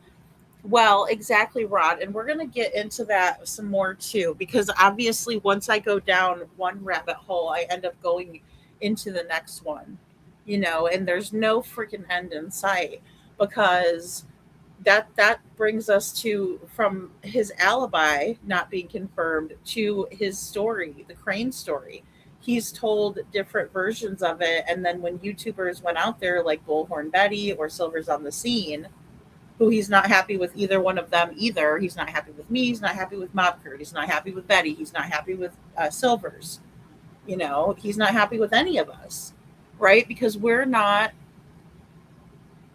going to take his word for it. And it pisses him off to no end because he's like, just, believe me, listen to me, you know, but he's protesting too much and it makes us side eye him hardcore.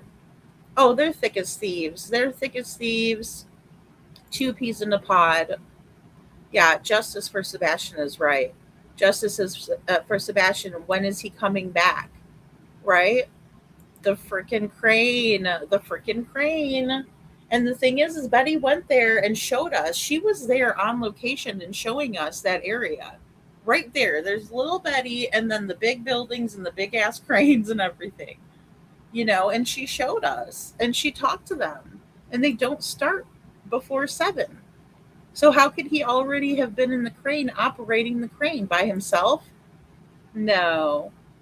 I have no idea what you could be talking about, whatever gets stuck in the rabbit holes. I mean, it's just like as soon as I go down one and I'm just trying to focus on that one topic, that's why I get so overwhelmed. Because as soon as I'm like thinking that I'm finished with that topic and I'm like, okay, I got everything for that topic, then you think about the other things that were said and it's like, should I add this in or should I wait to the next one? How should I present this? Like it's yeah, I might as well just call it here down the rabbit hole, right? Here we go down the rabbit hole. And because it's quite the nonstop, right? And then you might hit a fork in the rabbit hole and be like, well, which way should I go this time? And well, I got to check both, because we can't leave any stone left unturned, not like law enforcement. I would say that I love you so very much. Oh yeah, look, there's the clover. So you could see the clover in the picture as well. See it, like it's right on the I can zoom in on the hat for you guys so you guys can see it. Because it's American flag, just like this one, and it is a clover. He likes those clover hats, and I know that we found the brand of everything. I just can't remember what they're called. And that I hope that you're okay, and I hope that you're okay. I would say that know that we all love you and that there are so many people that care and so many people that are looking, and hang in there. Not you, though. Know that we're going to find you. Know that we're going to bring you home.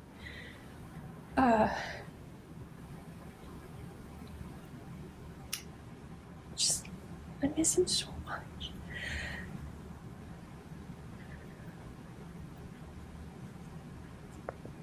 So at this point, it's keep searching. People keep looking. Keep searching, keep looking. We keep putting up new flyers. I know a lot of places, they take them down after so long. We just keep going back and putting more up. I refer to my original request, just anyone that's willing, don't let him become forgotten. Don't let him become lost in the next story. Not to supersede other children, because they all deserve just as much, if not more, attention, because all children do. But I would say just please don't let him become forgotten and lost, because we're never gonna stop. We're never gonna let that happen if we can help it. As I said in the intro, Katie speaks about Sebastian as if he's already dead, as if the best we can do is keep his memory alive. Even when she was addressing Sebastian directly, at the interviewer's prompting, by the way, she was speaking in platitudes. Hang in there. We love you. Rather than giving urgent, concrete advice, just in case he literally is watching. Like, Sebastian, if you're watching this, call 911. Mommy and Daddy are looking for you. Or, Sebastian, if you're out there, we're sorry if we did anything that made you run away. We forgive you for everything. We'll make it up to you. Just please come back home. In fact, when Katie was talking about hanging up posters, she wasn't even asking other people to hang up posters. She seemed more concerned about telling us that she and Chris are out there hanging up posters. In other words, she was more concerned about communicating to us that they're actively looking for him, rather than actually soliciting help from other people to find him, which might even be an example of over-persuasion, or someone who has a guilty conscience and feels the need to prove something that usually just goes unsaid. With his autism, is there anything else that we should add that you want the public to know right now? I would say that he is what they would consider high functioning. He's not, he doesn't struggle with verbal communication, but he does, excuse me, sorry. Oh yeah, we know, Katie, burp away, but we understand that Sebastian doesn't struggle with verbal communication. We know that very well now, because we know that he told on your stepfoot of a husband who was putting hands on him and abusing him and scaring him. He articulated all of those things very, very well, Katie, and he wasn't socially awkward about it at all, until it was, he was made to say it right in front of you guys, right? Or on the front porch. What a crock of crap. He does struggle sometimes with expressing himself, is, I guess, the best way that I could put that. But he's so smart, and he's so capable, and that I think the initial image of him that was portrayed was misleading to an extent. To an extent. Misleading to an extent? I don't think so. I think that you deliberately misled the public, Katie. You did that on purpose to confuse the situation. And I think that in the chaos of trying to get the initial information about him out, that various things got taken and misconstrued. So I would just tell everyone that he's smart, he's capable, he's funny, he's able to speak to you and to recognize things. He's a teenager, and so he's a young man, honestly. He just had a birthday, and I'm sure that his mustache is coming in more.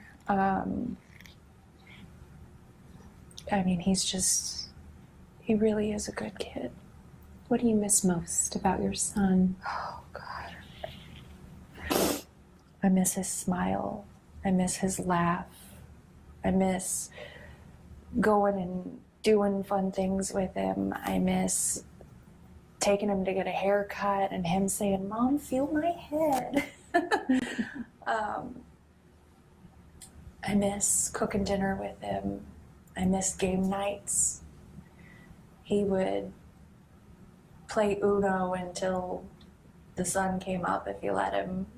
He goes through phases of which games he's into, but I miss him. I miss everything about him, the good, the bad. I miss his attitude. I miss, him trying to eat all the sweets instead of dinner. I miss him stealing my Brussels sprouts while I'm trying to cook them. Oh. I sense lots of joy that's being missed right now. Green tea. His jokes, the way he laughs when he tells a funny. I don't like analyzing innocent parents, and one of the main reasons is how manipulative they are. They tug at your heartstrings by talking about their kid as weak, vulnerable. If you saw my video, What Do Innocent Parents Look Like?, you'll know that Landon Bullard, the mother of Gannon Stouch, talked about him when he was a baby. And the reason for that is because they want to inspire some emotion in the people listening to them so that they might just help. That was a clip from my video analyzing Desiree Young, the mother of missing child Kyron Hormone. And it's actually pretty illustrative because Katie did the exact opposite of what Desiree did.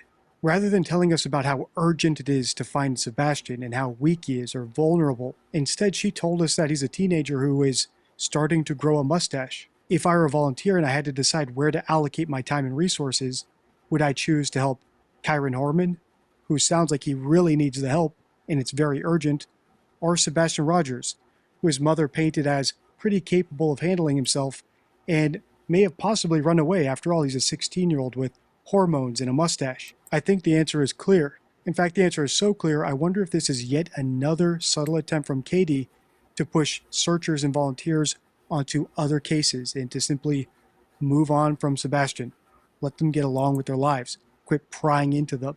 Fortunately, And I don't know, that makes me wonder if it's harder for a father of a missing child to get the type of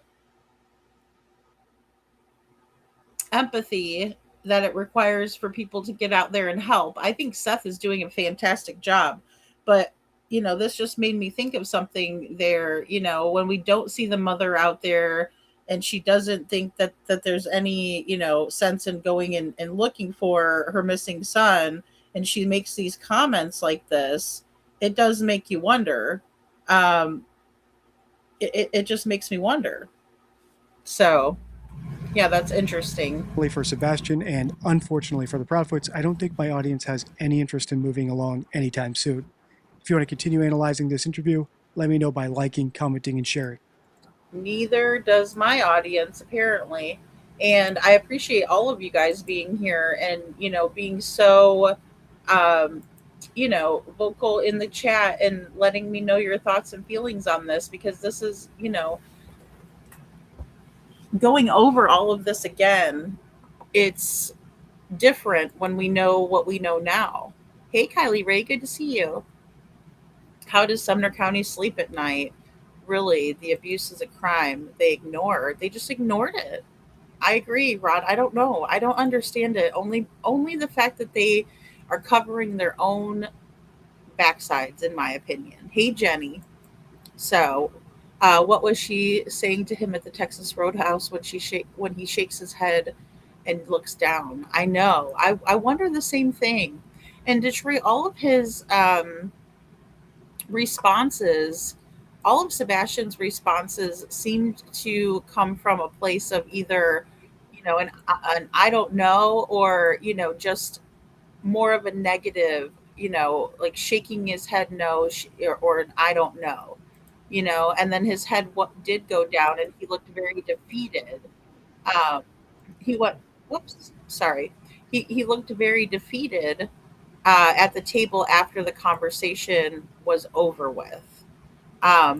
Okay, so again, we're going to see Katie acting a fool in this interview, and this is called She Slipped Up. This is the fourth installment of the Deception Detectives and analysis on the 1 year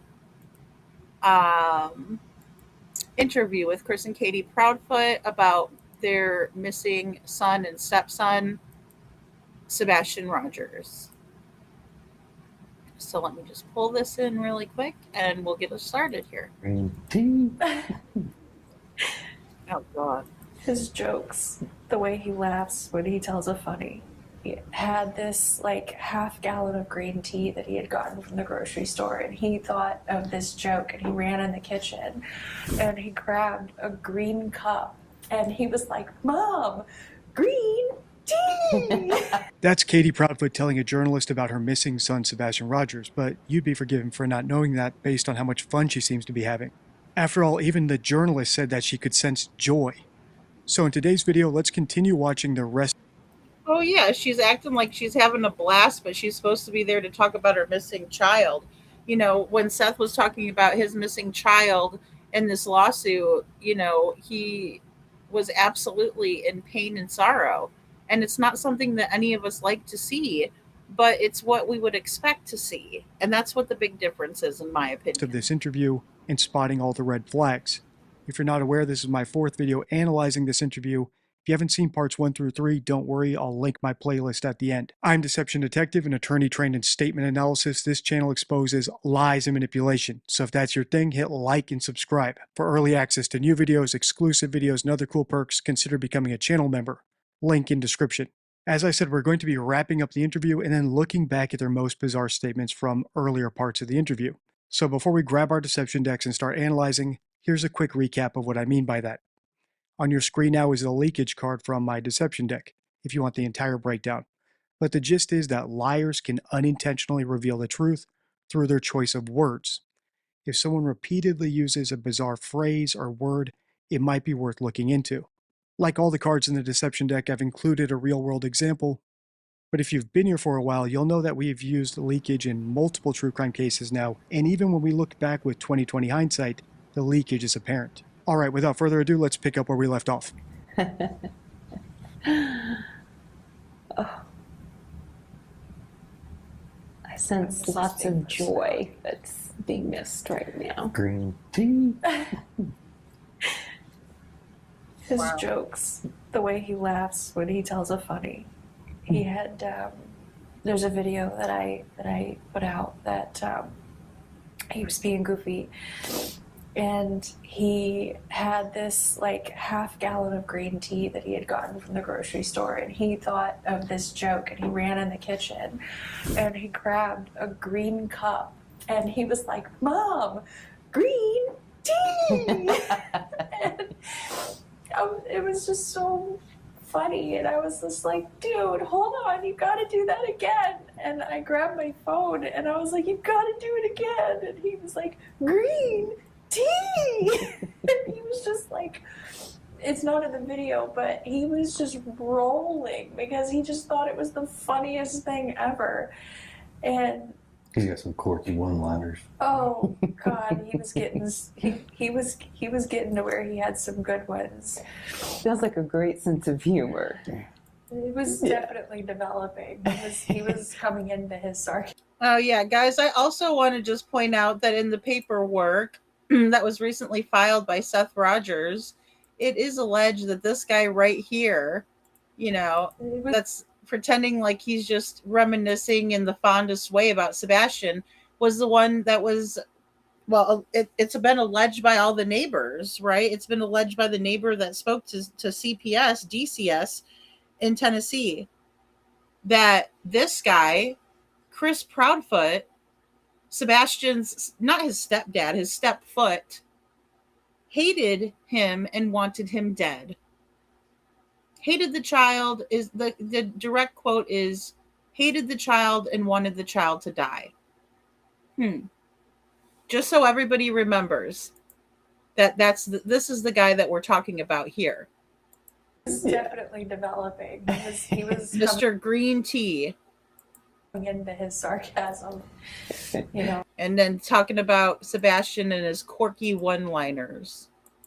Like one of the other videos I released, when it's hard to hear, but we were bowling, and because he has a lot of fun with it. He actually was getting a lot better without bumpers, but he like rolled a good roll, and he turns around and he's like, "You got wrecked, Mom." And I was just like, what is happening right now? But I mean, I miss that, you know. No leakage yet, at least none that I caught, but don't worry, it's coming. I just wanted to pause here to remark on all this laughing and giggling and the actual stories that Katie's telling. Everybody grieves differently, at least that's what I've been told. But there's typically parameters, and when it's the mother of a missing child on TV, typically when she's wistfully reminiscing about her kid, She's telling stories that are endearing, not just anecdotes for the sake of being funny, and especially not anecdotes that put the kid in a bad light, like "you got wrecked, mom." And that's because these wistful reminiscences are done for a purpose, typically, like we saw with Desiree Young, the mother of Kyron Hormone, who I think sincerely had nothing to do with her son's disappearance. No, she didn't. And I'll tell you what, they did that also because they thought that that would look cool to a bunch of asshats on the internet. Because she released that, they released that on a channel that no longer exists on YouTube, which is Clue's channel. So they wanted, a video to make Sebastian look like he was bad like them. Yeah, he's a real badass. Bunch of fucking yahoos. They're so it's so obvious. And again, anybody that watched the live stream where they showed that and everything, it was just like that's who they're showing it to, right? People who threaten other YouTubers, people who like to go real life, people who like to act like they're gangsters, but they've never been in the hood a day in their life, never stepped foot there.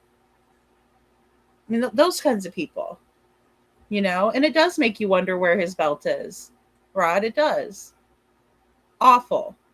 But yeah, they did that. They wanted to make it look like Sebastian talked back to Katie, and he was just this badass little kid. He was out of control. He needed to go to behavioral school. Yeah, we all know why she put that video out, in my opinion. Deception Detective might not know that, but that's my opinion. The mother of Kyron Hormone, who I think sincerely had nothing to do with her son's. Sorry, let me just back that up to what he was saying. Reminiscences are done for a purpose, typically, like we saw with Desiree Young, I didn't go back far enough. Sorry. Anecdotes for the sake of being funny, and especially not anecdotes that put the kid in a bad light, like "you got wrecked, mom." Mm-hmm. And that's because these wistful reminiscences are done for a purpose, typically, like we saw with Desiree Young, the mother of Kyron Hormone, who I think sincerely had nothing to do with her son's disappearance. When she talked about him in the past, it was to make the audience feel like they needed to help him, to have a bond with him, that he was a sweet little boy, that he had a great relationship with his brother, that he was someone who was loved and worth saving. The stories that Katie's telling just don't seem to have that purpose, which makes me wonder why she's telling them. What actually endeared him to me were the stories his biological father, Seth Rogers, told. Those were stories designed to make me feel like I needed to urgently help him, that he was loved, and that he needed to be found right away. Your ex-wife allowed Sebastian to be in a situation where he was molested and raped? In California. And Chris in her apartment. They let a child who was 5 years older than my son play with my son and didn't bother to check on him there neither. And he lost his innocence because of it. Seth, I'm so sorry to hear this. I'm so sorry to hear this. No child should be subjected to any kind of abuse whatsoever. Sexual abuse can be especially traumatic for a young child. Is this something that Sebastian has struggled with since then? Yeah, I finally was able to actually start getting him therapy for it last year. The fact is that they weren't doing the correct thing, clearing California. All right. Did you guys hear that? This is the problem that I have when people say that Seth's story has changed or he's been inconsistent. He's been nothing but consistent. And this is a prime example of that. Julian Janae or whatever, she asked Seth, is this something that Sebastian has been dealing with, right? Since this happened, has he been really struggling and having a hard time with it? And Seth says yes. And we were finally able to get him into some counseling for it, right? Some proper counseling. It took a long time because Katie was being resistant to Sebastian getting help because she told him to just be quiet about it and not to bring it up anymore and don't talk about it. SI officer, it's nuts. It's like, and he said it from the very beginning. And again, just a prime example of this. He has no reason to tell any fibs like they do, because they don't want this information out. Finally was able to actually get a hold.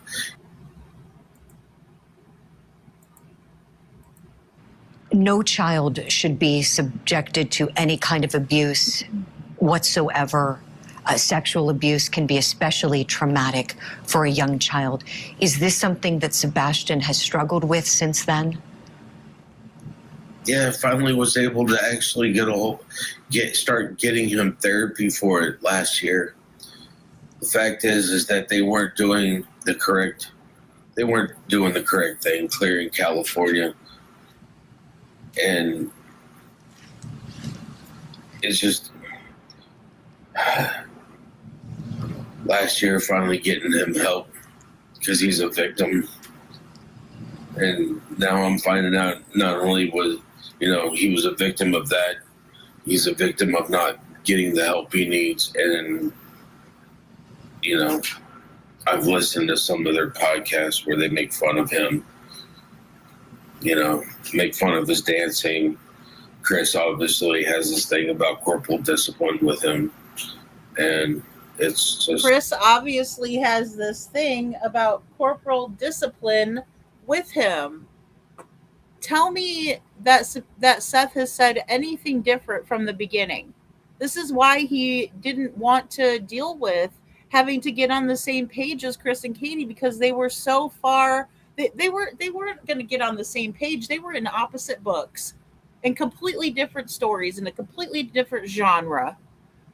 They would never get on the same page because they didn't see a problem with Sebastian being abused. Seth did. It said in their parenting plan, not Chris and Katie, but Seth and Katie's parenting plan, that there was to be no corporal punishment. But obviously, Chris Proudfoot has a thing for corporal punishment with Sebastian. He also likes to push him up against the wall when he misbehaves. And he told that to the social workers who came to investigate the abuse allegations. Make fun of his dancing. Chris obviously has this thing about corporal discipline with him. And it's just... Oh, sorry, ad, guys. Gemini. Oh, okay, I don't think there's any.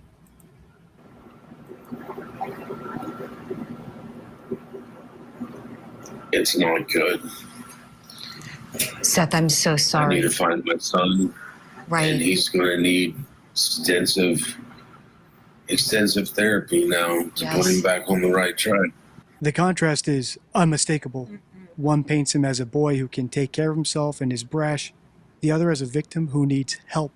Our help. All right, let's keep listening. He's around and he's like, "You got wrecked, Mom." And I was just like, what is happening right now?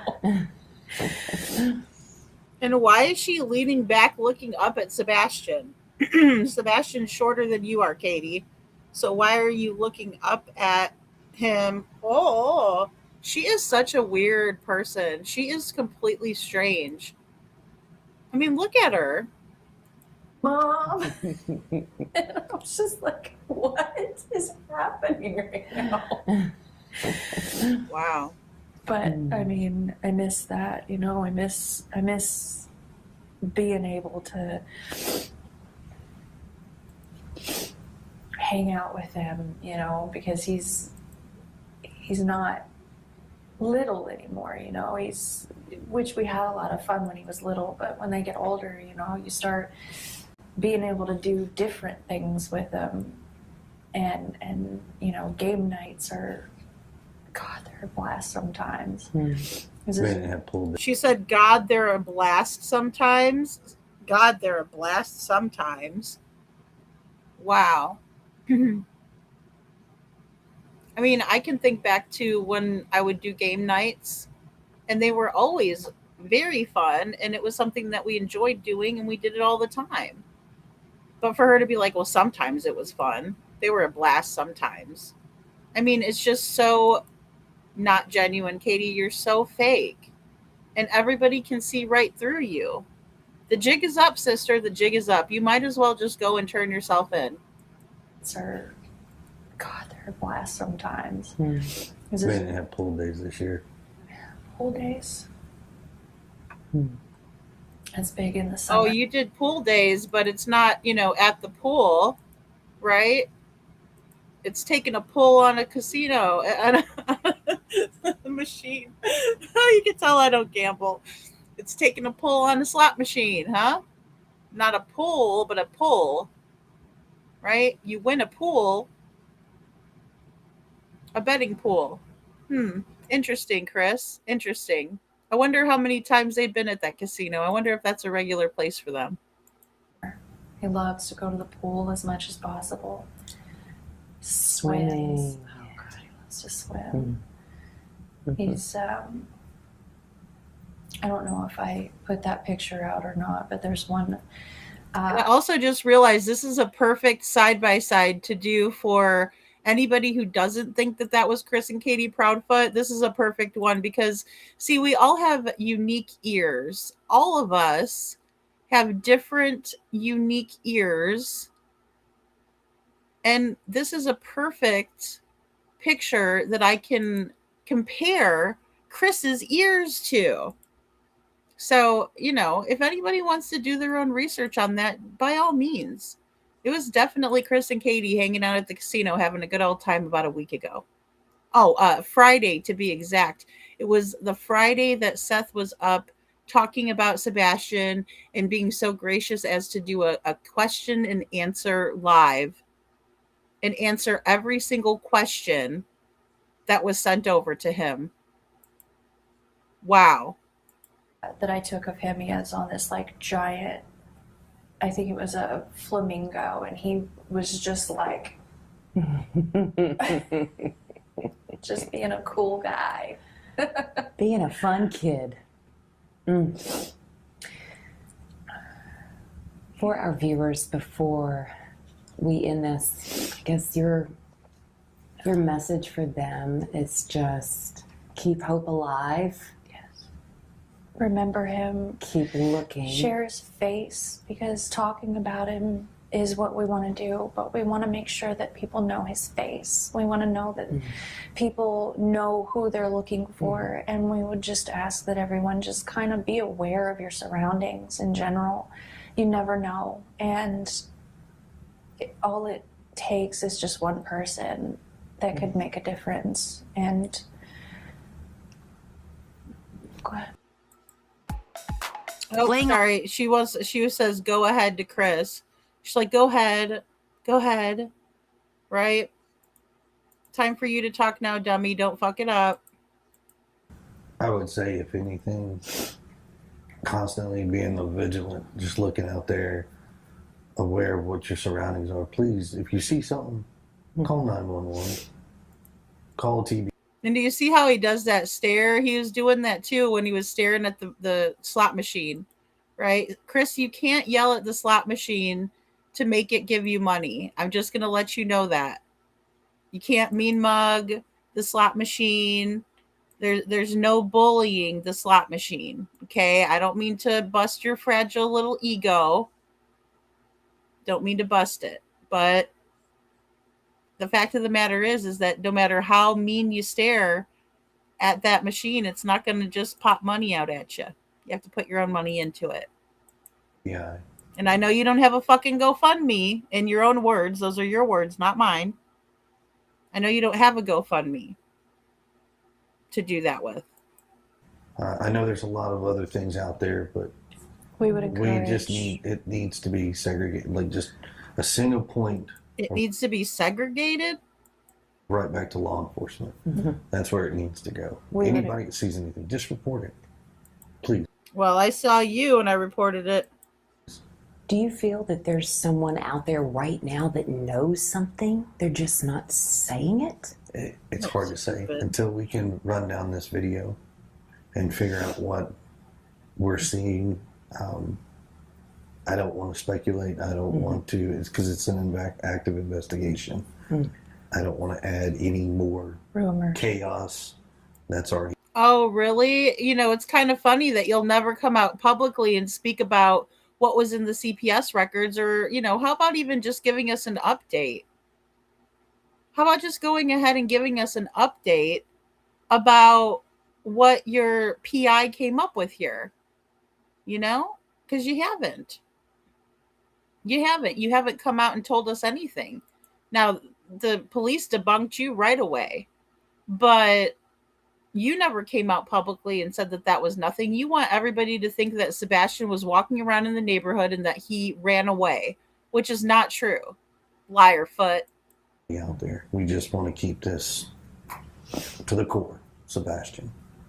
In my last video, I pointed out something that Katie said which I thought could potentially be leakage, or her revealing through her word choice that she knows that Sebastian is buried somewhere. And that's when she said if he were to come in through the front door, she would bulldoze him with hugs. I pointed it out because it's such a bizarre choice of words and an expression I've never heard before. So as we continue listening on in this interview, we're going to listen out for words related to digging and hiding things in the earth, whether it's digging machinery or words related to the soil or anything along those lines. That was a clip from one of my earlier videos analyzing this interview, and it's why I'm pausing now, because of what Chris just said. When he thinks about finding Sebastian, he thinks about getting to the core of things, which could be leakage about him thinking about something in the earth, as in the core of the earth. Now, is this a long shot? Of course it is, and if it were the only example of leakage like this, I wouldn't even be noting it. But it's not.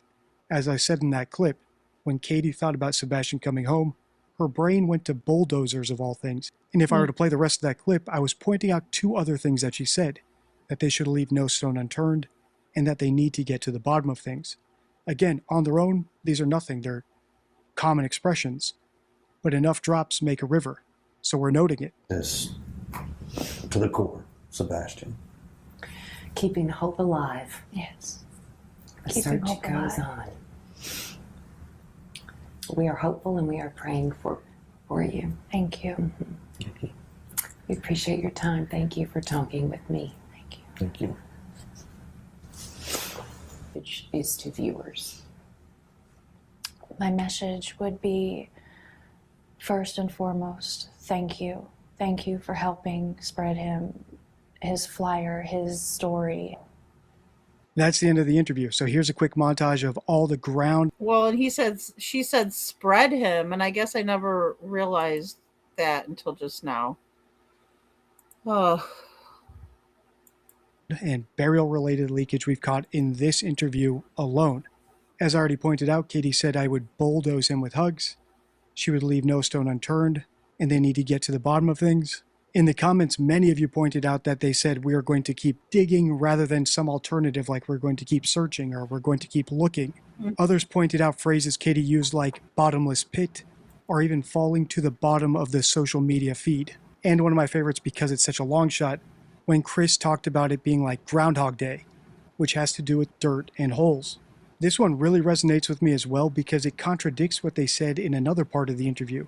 They said that having a missing child was like a roller coaster where every day is different. So the fact that then the next breath they said that's like Groundhog Day, where every day is the same, is really unusual. Apparently the Proudfoots have another interview coming out soon, so make sure to subscribe so you don't miss my analysis of that. On the end card, I'll put my Sebastian Rogers playlist and my Okay, guys, so definitely go sub up to Deception Detective. He does a great job. I love the Deception deck, you know, because you could take a look at that and he gives real world examples and all of that stuff. It's really interesting. And it's just, you know, he's into statement analysis. Obviously, he is a lawyer and he has all of that background that I just don't have. And so I'm always, you know, happy to have his take on things. And I find myself agreeing with him on many, many things, right, that he has to say. Not just because of his legal expertise, though.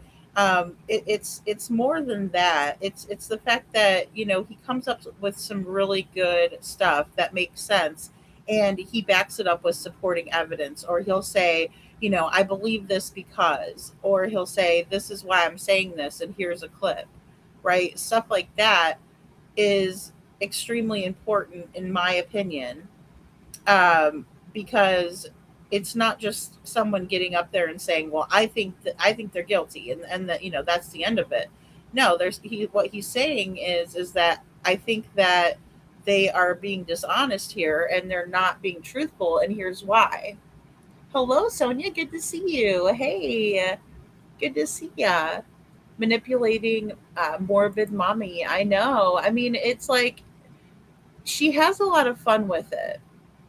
She has a lot of fun with it, and I think the only one that I would add into Deception Detectives um, analysis here for me, when Katie says spread him, she catches herself and says spread his flyer, right? And so that causes concern. That's alarming to me when I hear that, because I think to myself, oh my gosh, well, that's another reference and could be some leakage.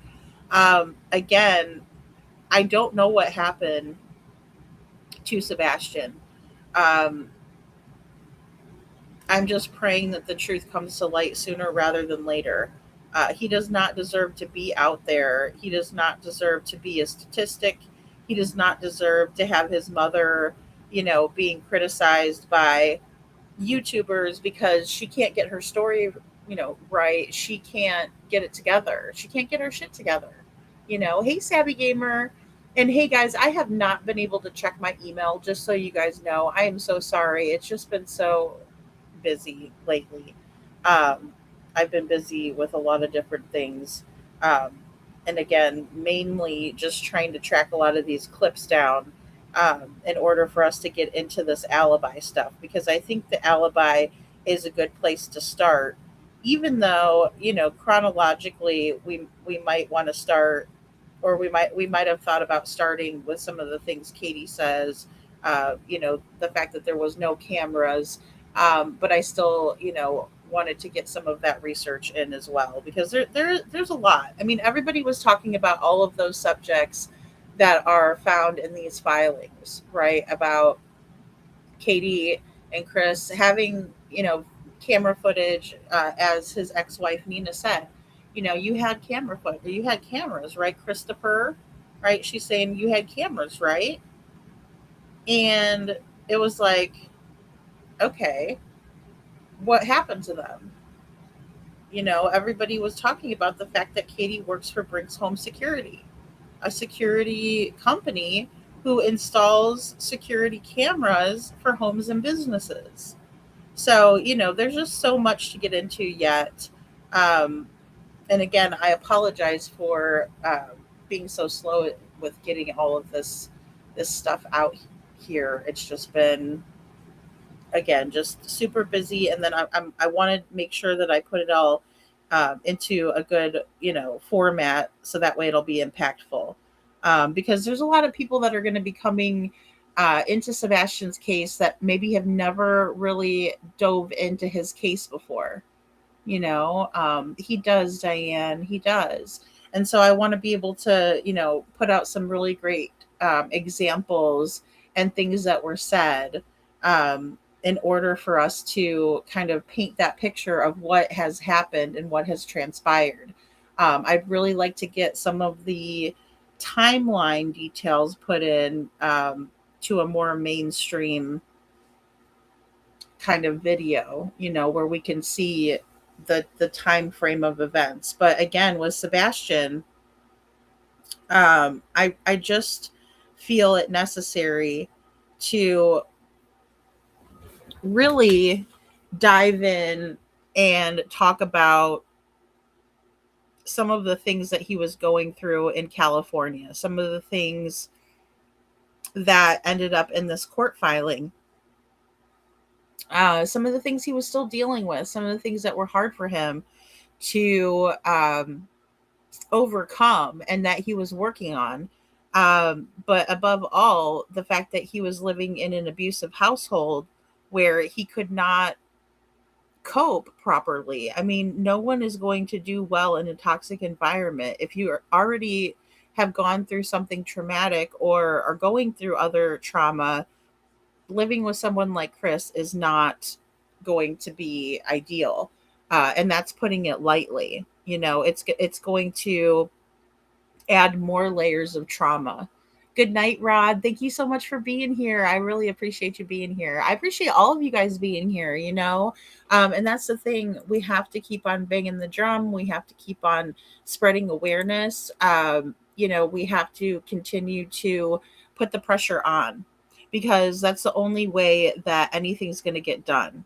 If everybody stays quiet about it and doesn't, continue on speaking about it, it's just really going to, you know, fall by the wayside like Katie wants it to. And we can't let that happen. And I have faith in us that we won't let that happen. I think there's so many of us that just want nothing more than to see Sebastian come back to his dad, be found safely. And so his father can move on. So Sebastian will get justice. And, that's what we're going to focus on here. But like I said, I would really like to get things kind of in a better, timeline, in a better, gosh, I don't even know what the word would be. Um, a better groove, maybe, because in the beginning there was so much misinformation. Even Katie said it herself. It was confusing. People didn't know about Sebastian, or how things were, because it was not portrayed correctly, and portrayed in a bad light and things like that. So um CP, where is all your criticism on Christianity now that you're all mocking? Yeah, exactly. Exactly, SI officer. Yes, in order to know what happened, we have to go back to before, what led up to his actions, whether Sebastian said something to his school or friends, or why he was so stern that day he disappeared. Yeah, I think so too. What was going on that led up to that? I mean, we still don't know what was going on that weekend. We don't know what happened on Friday. We don't know who all was at the house. We don't know any of that. Liberty says CP is absolutely not Christian in any way, nor are any members of his family. Yeah, I think they use the church as like a front, in my opinion, Liberty. That's, how I feel. It's like, do they go to church? Probably just so Mama Socks could network, and, that sort of thing. No, I don't think they're Christian, in my opinion. They don't act very Christian, at least. Hey, Ann Brock, I hope you're doing well. Good to see you. So yeah, fake lies, right? And everybody sees through them. And I'm so glad we have so many experts that can weigh in on the subject, right? So it's not just me, but even some of these experts that are into statement analysis. These are the things that they just have a field day with. They love to see these types of things that they can point out and help us understand these things better. So um, we're definitely going to continue to do our deep dive into Sebastian's case and see what we can do to help put some of these puzzle pieces together. I feel like, we're working on like a humongous 3D puzzle. And all of the pieces are scattered all around. And just when we think we have the pieces figured out, somebody comes over and knocks it all down, right? We have to start all over again. That's how I felt in Sebastian's case for a long time now. Anytime I felt like we were getting a little bit closer, it's just, and it's not to bring negativity on or anything like that, because I do think that we're going to find Sebastian. I think he's going to get justice. I just, wish that we had a little bit more accurate information that we could piece together. Um, Although I do think that we have more than we did before. So I'm not complaining. But you have a great day too, couponing. Thank you so much for being here. Thank you guys. And yeah, and like I said, I am going to try to work in those day shows. I have had such a trouble getting those scheduled and actually doing them. So as soon as I can get us going on those, I'm going to. So if I have some time tomorrow, I definitely will. Today was another unexpected busy day. Oh, Ian, oh my goodness, you have another biopsy done Monday on your thyroid. Okay, well, we're going to say prayers for you, Ann Brock.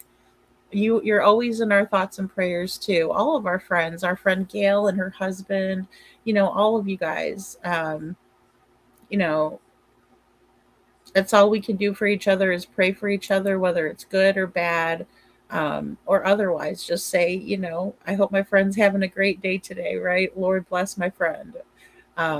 This is what CP and KP wanted to be kidless. Yeah, I think so. They said kidless. They said kidless Liberty. They did, and not have to live life around a child.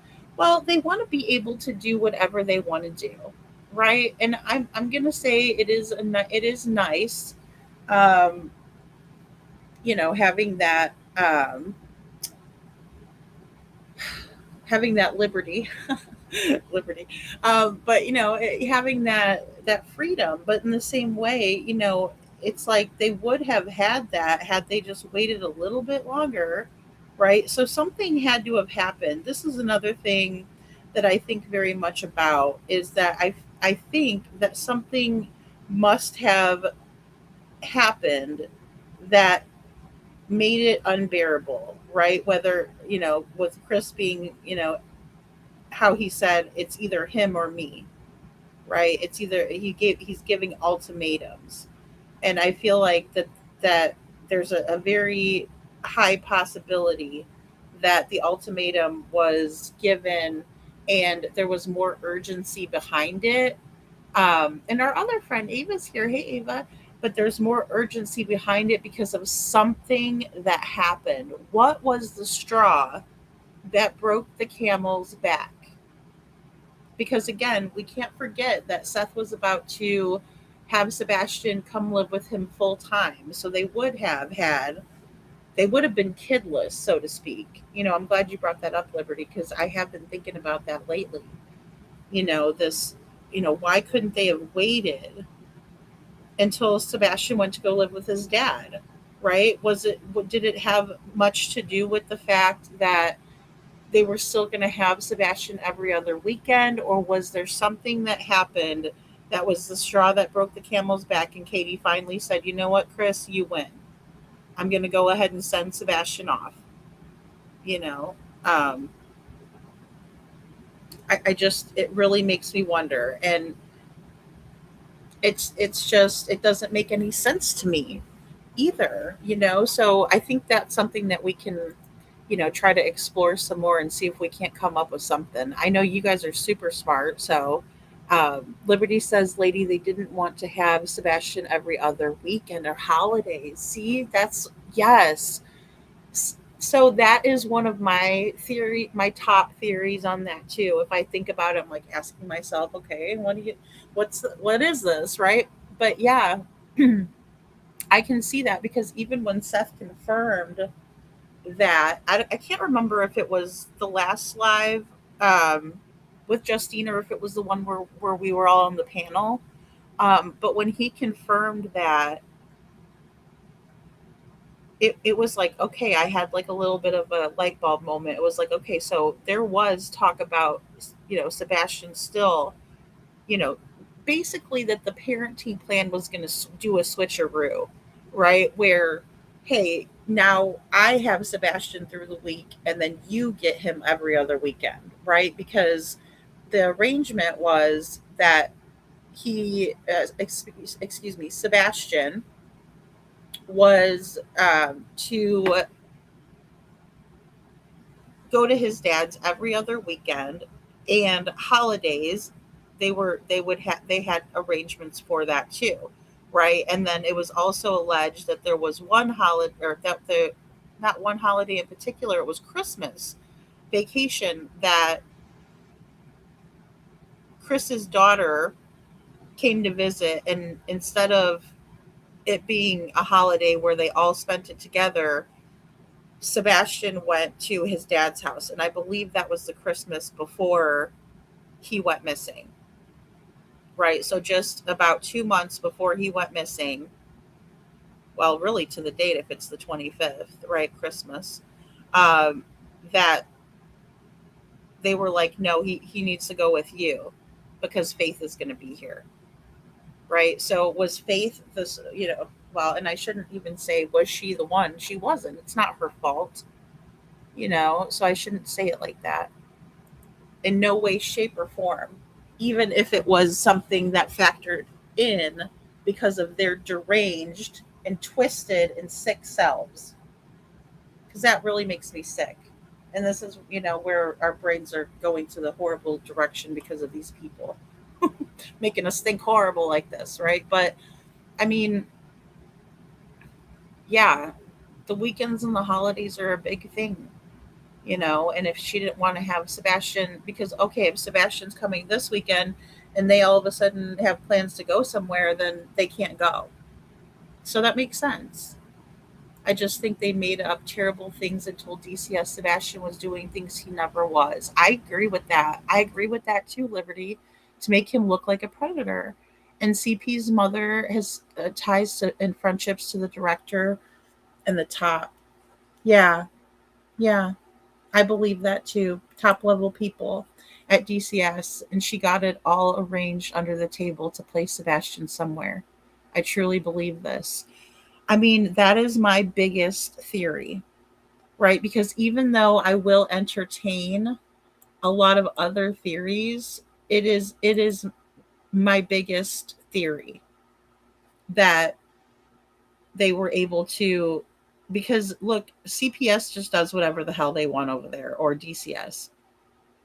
So yeah, I mean, that's why I think Katie says things like that too, like, oh well, it's not him yet, and then looks over at Chris.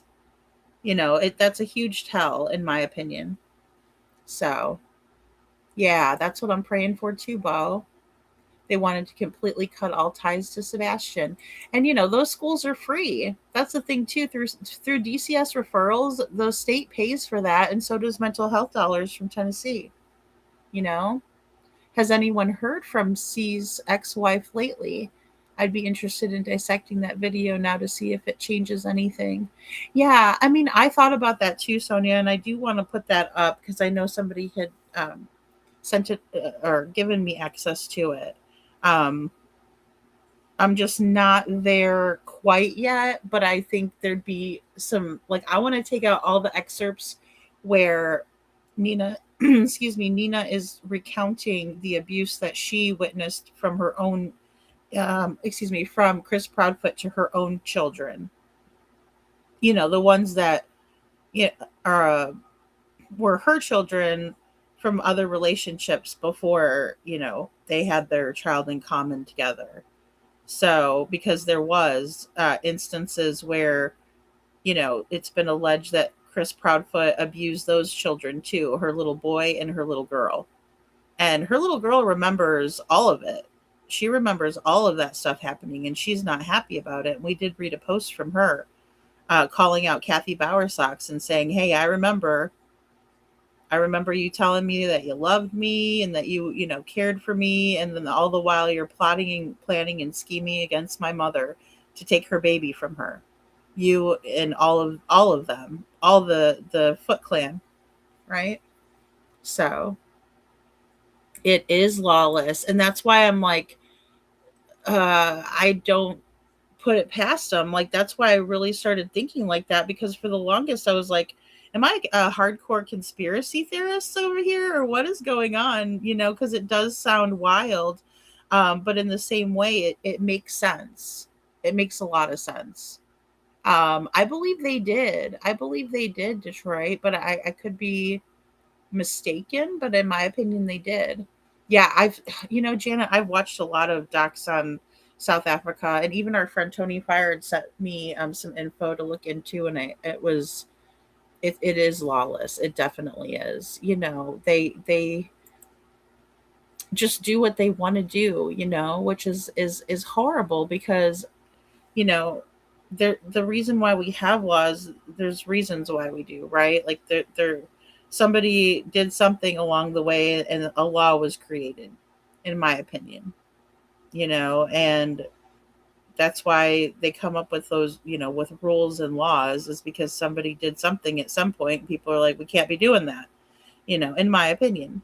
So just a lot of interesting topics for us to discuss. And like I said, I'm working on getting out some of these videos that I've been working on as well. So, um, but anyway, you guys, I really appreciate all your guys' help and, thoughts and opinions on the subject. We all need to, um, you know, get together and put our heads together and see what we can come up with. And especially now, because like I said, the hindsight is, you know, a better place to sit and evaluate from, because we know more now than we did then. So, um, no, it's true. Yeah, if you have a lineage that has been in Tennessee for generations and you have old money in your family in Tennessee, you are not made to follow any law there. Yeah, it's crazy. That is so crazy. Tennessee is completely lawless for the elite wealthy. And what's so strange to Liberty is I agree with you.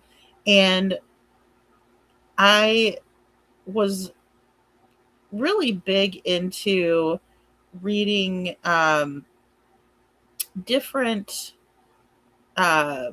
well, I mean, see, again, they'll call them conspiracy theory books, but really having books having to do with the elite, the symbolism, the Rockefellers, the J.P. Chase Morgan, all of the elites, and they are wholly above the law, and they're not held to the same standards as the rest of us would be. Um, well, thank you, Bo. Thank you so much. I really appreciate it. I thought that was such an interesting takeaway from Deception Detective, and I'm just really glad that he had put that out, and that he's so passionate about Sebastian's case as he is, because we really need more expert opinions that we all can kind of take from, and kind of be like, okay, well, this is what an expert has to say. I really do find it very interesting. So, Tennessee just passed a law against YouTubers using their children for content, and every time they show their kids, they get fined and possible charges. Really? Like, like if they do content like family vloggers and stuff. That's interesting. I didn't know about that because wow. Yeah, that is very, very interesting, huh? I'll have to look into that. Yeah, Liberty, it's wild. I'll have to remember some of the books that I read. Um, Off the top of my head, I can't even remember some of them. I think I'll have to get a list of them, but they were really good. And the Epstein class, yes, and that was before I even knew like who Epstein was or anything like that, because when I was into those books, it was like 2007 and 8 ish when I was really getting into reading like into those things, and I thought it was so interesting. And it reminded me of that movie The Skulls, right, where they have like the well, it's kind of like the Masons and all of that. So it's all really very interesting. Um, but it's stuff that goes way, way back. I mean, way, way back. And like you said, old money, just elite, um, the attitudes of, you have the haves and the have nots, um, or the have nothings, so, um, well, guys, I so appreciate you guys very, very much. And like I said, I will try to get back with you guys tomorrow afternoon for a little bit and see how things go there. But again, I've been trying. I've been trying to get, with you guys on that too. So, all right, guys. Well, I love you all very, very much. Yeah, Liberty, she says I studied that stuff for years and years. Yeah, it's so interesting. Like I could do several shows on those topics, Liberty, because it really will blow people away. Like I think if they if you take out the fact that, yeah, people might say, well, that's conspiracy, blah blah blah, but it's like, is it really? Because all of these organizations exist. So like, how much of a conspiracy is it really? And the Masons, yeah, yeah. I mean, it's so interesting. So yeah, please do Detroit, because I'd like to see that short. Because I'm curious as to why they would think I am so broke. You guys. First of all, I don't have enough gas to get to, with the gas prices. I don't have enough time to get from Florida to Kentucky. I wouldn't have a place to stay. And it would be a mess. I would be begging you guys to help me, like, help me get back home. So I'm absolutely not, and I don't have any money to pay anybody to follow anybody, nor would I. I just found it to be a happy little coincidence, right? Where I was like, oh wow.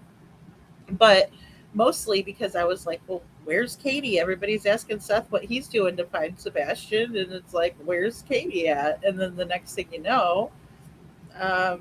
my question was answered, because lo and behold, they're at the casino. And I'm like, oh, okay, well, I didn't expect that. So, yeah, it is the truth. It's not just a conspiracy. Yeah, that clover hat. Oh yeah, the clover hat. Well, isn't it weird? He's wearing the same one. Yeah, wink. It only takes two people for conspiracy. I love it. It's just so interesting. Like, when people really dive into that kind of stuff, it's like, wow, that really makes sense. But it also is mind blowing, because it's like, oh, so you're telling me that, like, two or three people, or, well, I think it's a little bit more than that, and of course it's evolved, but only a few people really run the whole show. Um, yeah, it's a total. It's another rabbit hole, and it's a rabbit hole filled with other rabbit holes, but very interesting. And when people have ties like that, they know people, they can get things done. So, all right, guys. Well, I love you guys all very, very much, and I will see you all next time.